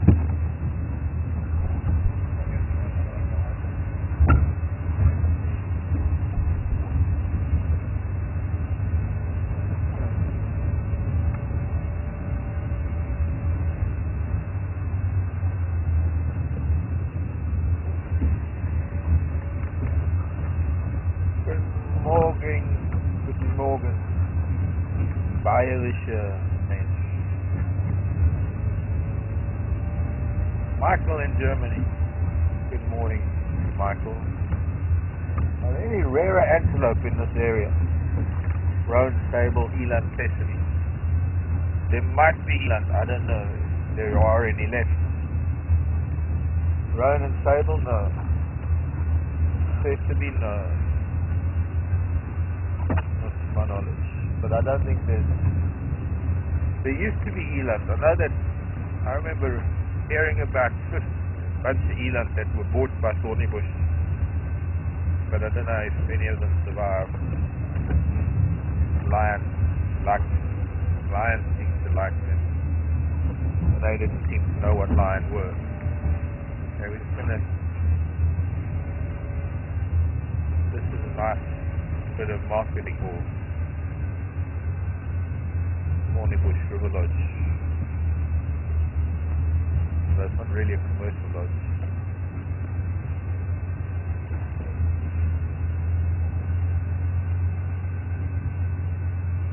Can we report some of this, please? Becky's just asking.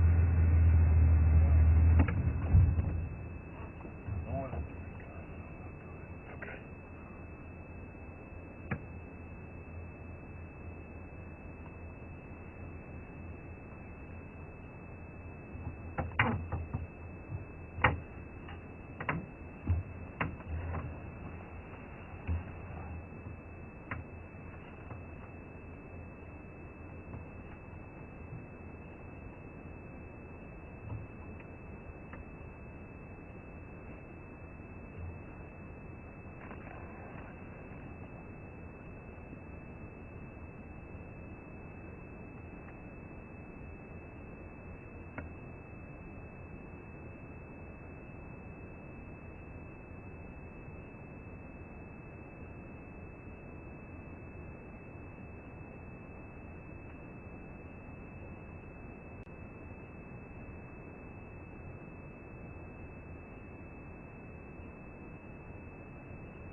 couple of pretty big bulls. We've seen 3 of the largest mammals this morning. 3 of Africa's largest mammals.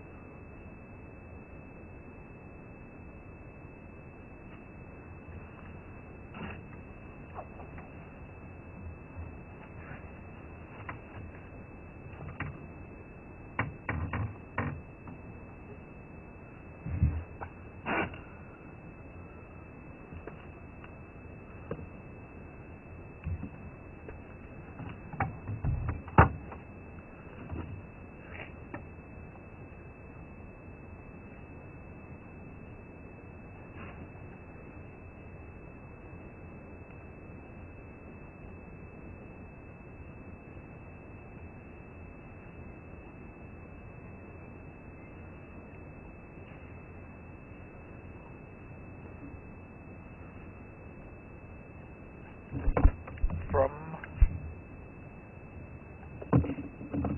Jordan. Jordan is from... Where are you from, Jordan? Morning, Jordan. Jordan wants to be a zoologist one day. I hope so. Anything I can do to help, Jordan. Hopefully one day you'll come to Africa. And Jordan wants to know how and where are the lion in Thornybush. How are the lion? They seem to be doing pretty well. I haven't heard much about them this morning. They're still tracking them. Put the volume up. They did find a big male. One of the big males. Well, a big male that they said, one of the guys said it came down from the north. Whether that's the big old Marvin, the male, I don't know. Or if it's that other big male. That is called... Well, he doesn't have a name. Let's see if we can sneak closer to these bulls now. I want to just look up and down the fire break of the lodge. They're up in the north. They haven't found the lionesses of the Black Dan Pride. These buffalo actually shouldn't be inside the fence. They should be outside. So maybe I would not. Maybe they were coming out the gate. Anyways, let's see. Really lovely.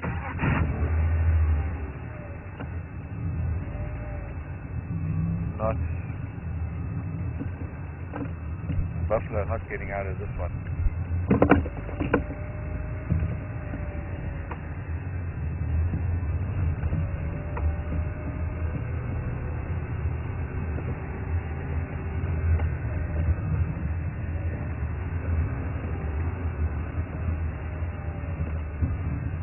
So Jordan, I'm not too sure about that pride up in the north. Yeah, we're not on the same radio channel as the pride up in the north. Oh, look at this butterfly. On a crassula. Sulfur. That's what it's called. Can you get it, right? Little flower is one of the crassulas. Where's my butterfly book? Jordan. Oh God. Coming back.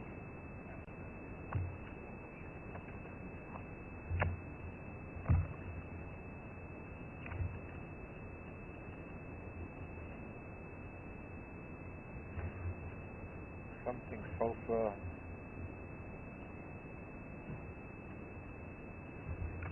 Family of the calotus, if I'm not mistaken. The white.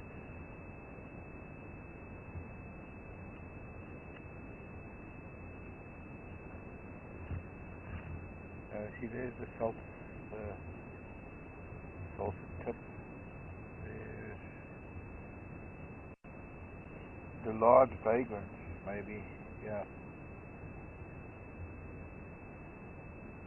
What a wonderful name, large vagrant. Orange tip.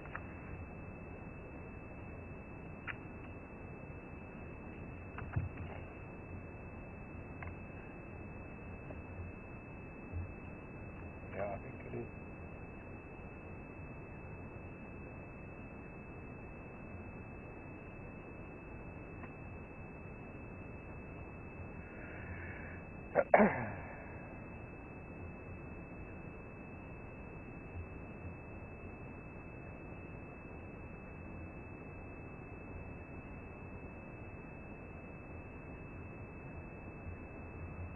Supposedly attracted to red blossoms and bright red objects.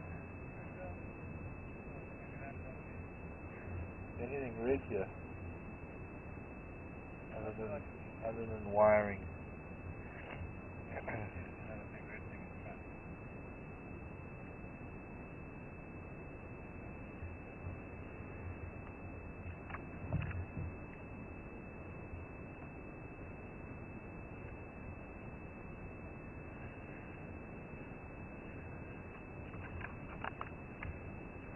Just listening to the guys on the radio, Jordan, they haven't found a lion.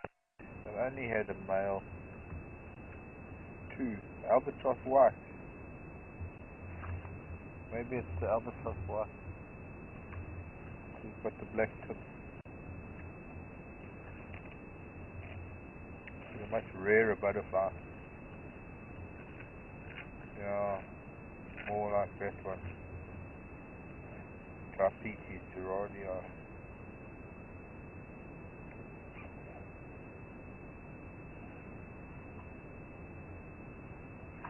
Or it could be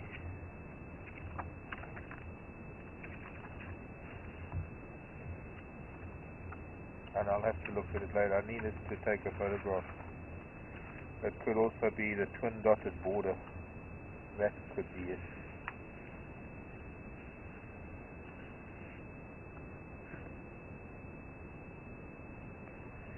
And it's this one, post planted tapenanthus.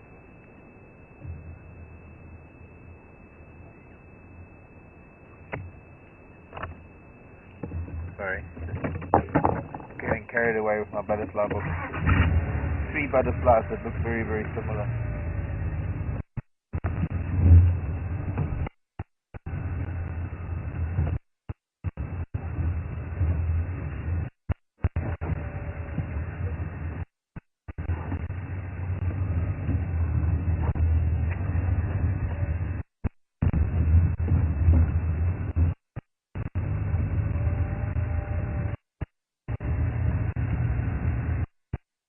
So Jordan, until the lion moved out, I didn't really get access to one group known as the Pride. They a little bit too north for us to go and visit them. Our signal range, our broadcast.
Hi Jenny again. Our track is Thornybush, not to my knowledge. Color is for research purposes, not for any other reason. Doing for either doctorate or There is, however, big male leopard that nobody ever gets, and there's word out just to call it in. Like it's not going to happen. Call it leopard anyway. But yes, but if he is seen, he's got a collar on from some monitoring project time ago, and take the collar off because it's no longer. But also growing and he's getting tight. You're not supposed to put collars animals if they still grow. But I have done for a while, so that he might not even be on to another property somewhere. Hasn't been seen. In fact, haven't been. But no, not. There might be some program up in the north for something, but I don't. As I said before, I have the management of Thornybush, the management of its wildlife. Just here to film for a couple of months, so we just concerned with being an owl. So I'll be able to see it again. Into this worry thicket. I don't know if it came up. Could have gone into those big trees.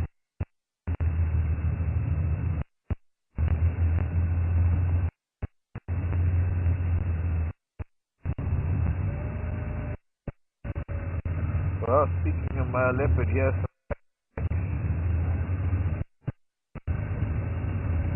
all the baboons. There's always baboon leopard. Never find it. Maybe this is the collared male. It's a big leopard.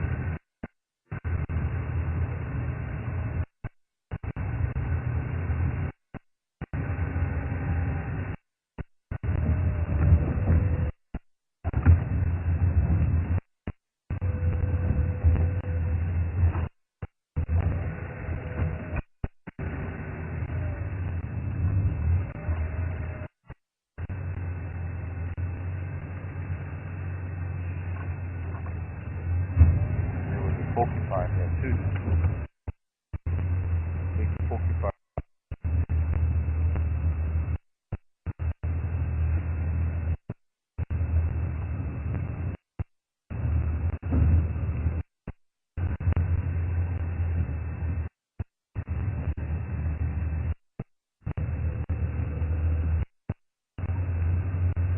No leopard lying around.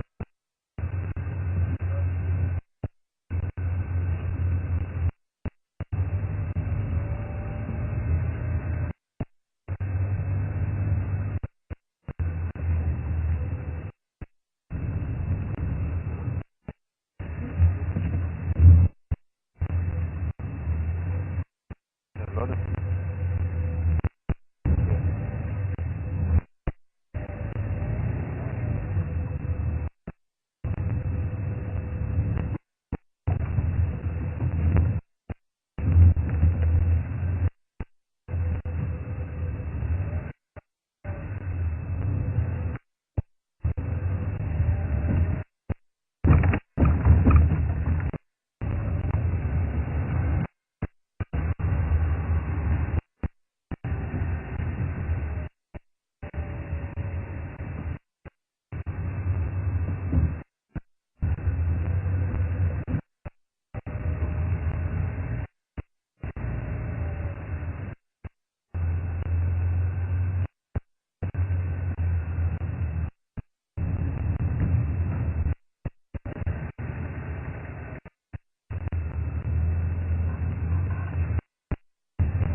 to see if, but first we got to see if he did some. Tracks left the road. Monkeys would be shouting. There was hippo here. Expecting. State. Grazing. Leopard went. Fairly down. Means there's no leopard. They would be making a noise. There's up there.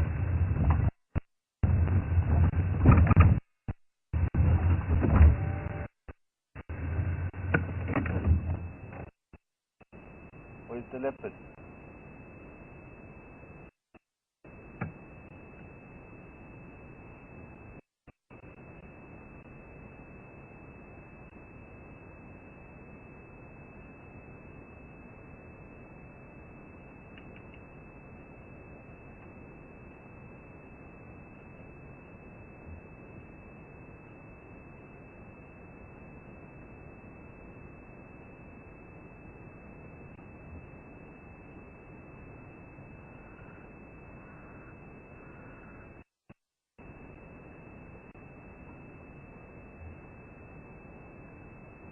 Oh. There's a bit of fighting going on. Oh, just up here.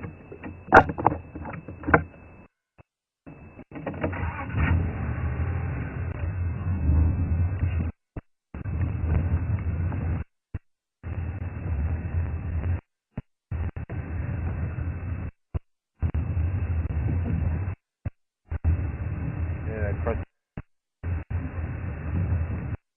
And then that big one that was up the little one.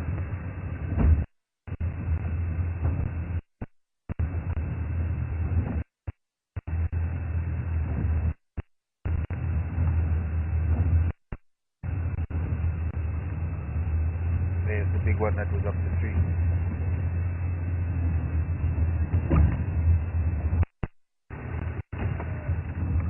Where the leopard went? Ah, there. What is that?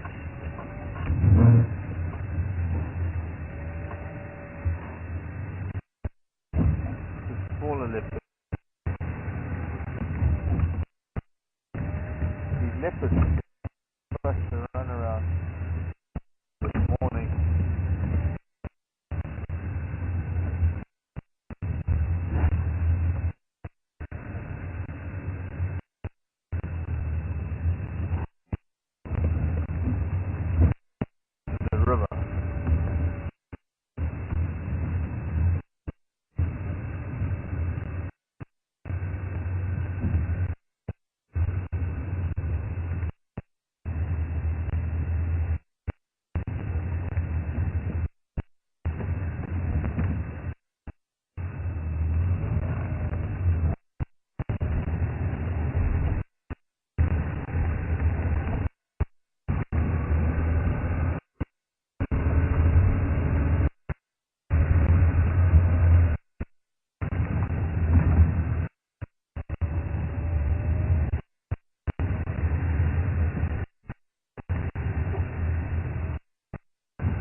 strange because the tracks were up a lot.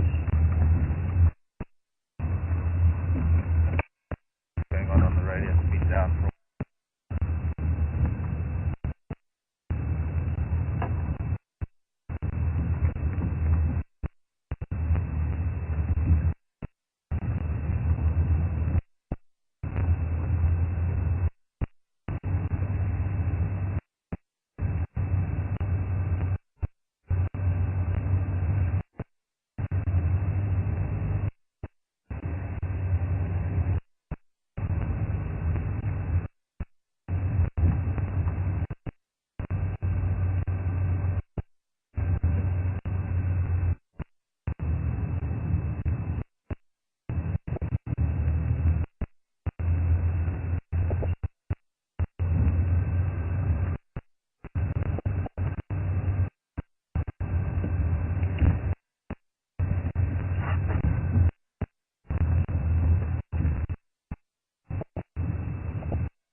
came from here down straight line then.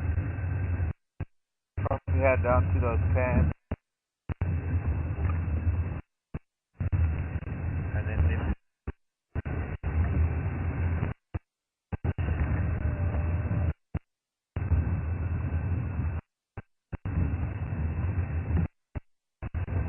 we'll have to maybe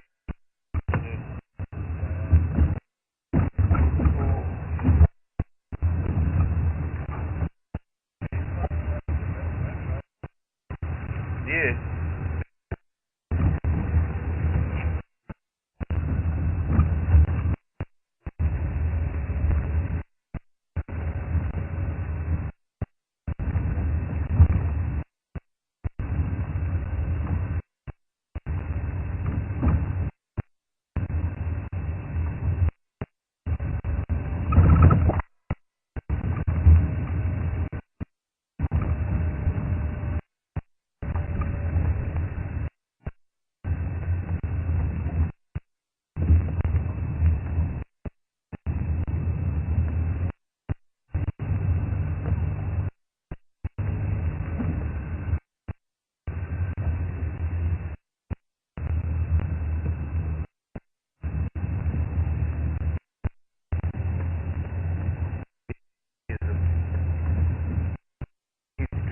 top of the ice track.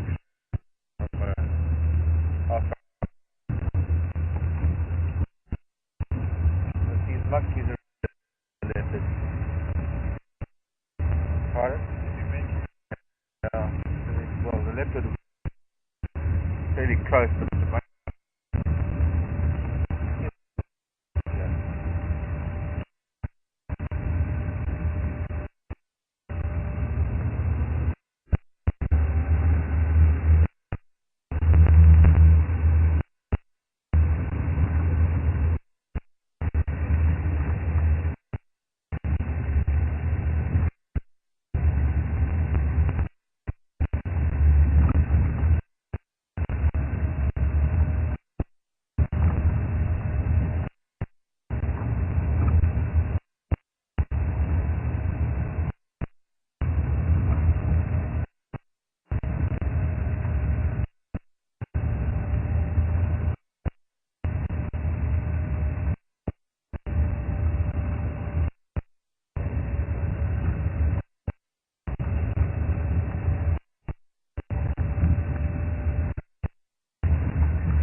nice with those LED things. Yeah. At the moment they still are in the south.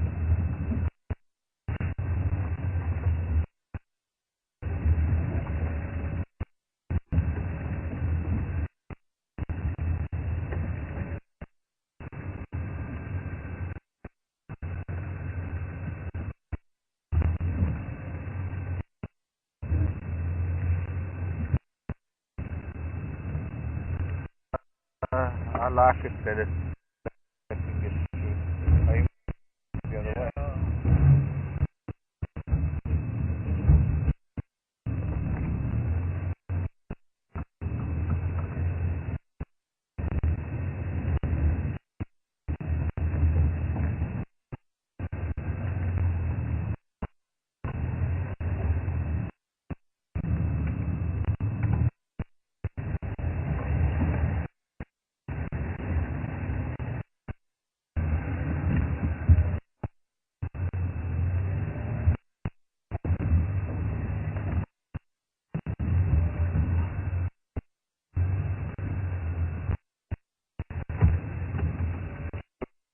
Like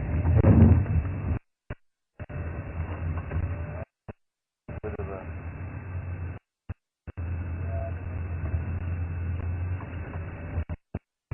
we would if we didn't have the camera, because then I'd be able to have running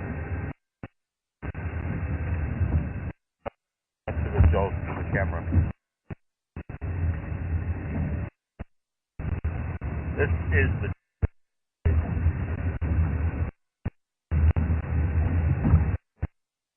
water drop. Most of the sand, most places is, and that which there is.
Well, yeah, that we have a nice into the drive.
much south of the river this morning.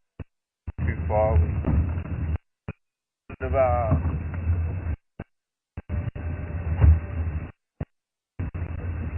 it wasn't that could beat what we were witnessing this morning.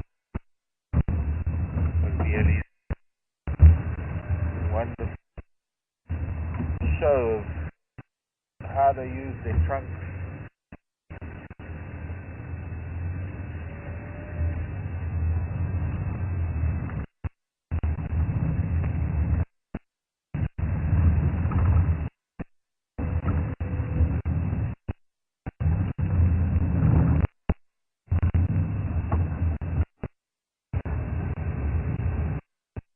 Here's a woodpecker. I wonder if it's going to hide behind the branch. Looks like a bearded woodpecker.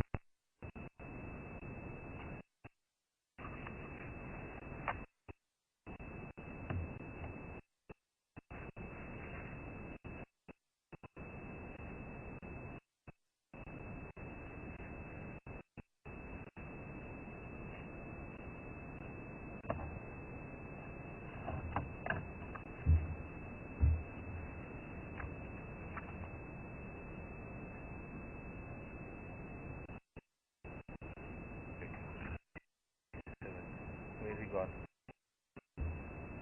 270. With a black moustache stripe. With a red crown. I reckon bearded.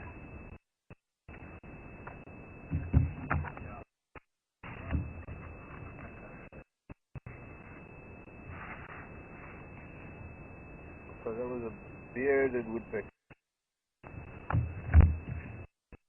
And with the deer flying away, I'm here too for us to go and do some other work. Another part of our job when we're not driving around and doing other things. Starting with breakfast. Ooh, I'm hungry. So thanks for joining. Thanks for the questions. Lots of lovely questions. Hope I got around to them, and hope I managed well enough for you. Hopefully we'll see you again a little bit later. 3 o'clock Central Africa. Thanks Brian, thanks Becky, thanks Mark.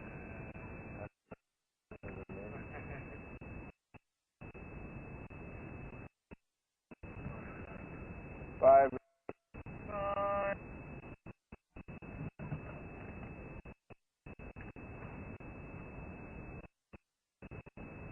Hopefully we'll get some decent viewing of them this season, but it's been good so far. So I think the last safari crew are going to struggle in the first months as they figure their way around and also getting to know the different creatures out here. I think your key thing is going to be spending time with some of these animals, but I think as a whole it'll only get better. So we're not only doing this because it's our job, we love it, but we're bringing it to people who just can't get here, and that it's key. It really is, and that's what really drives this entire thing for me, is that you can just bring it to people who can't get here. It's beautiful.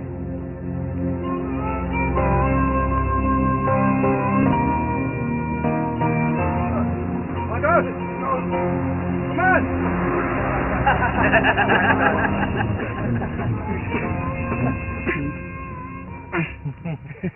Picky, picky,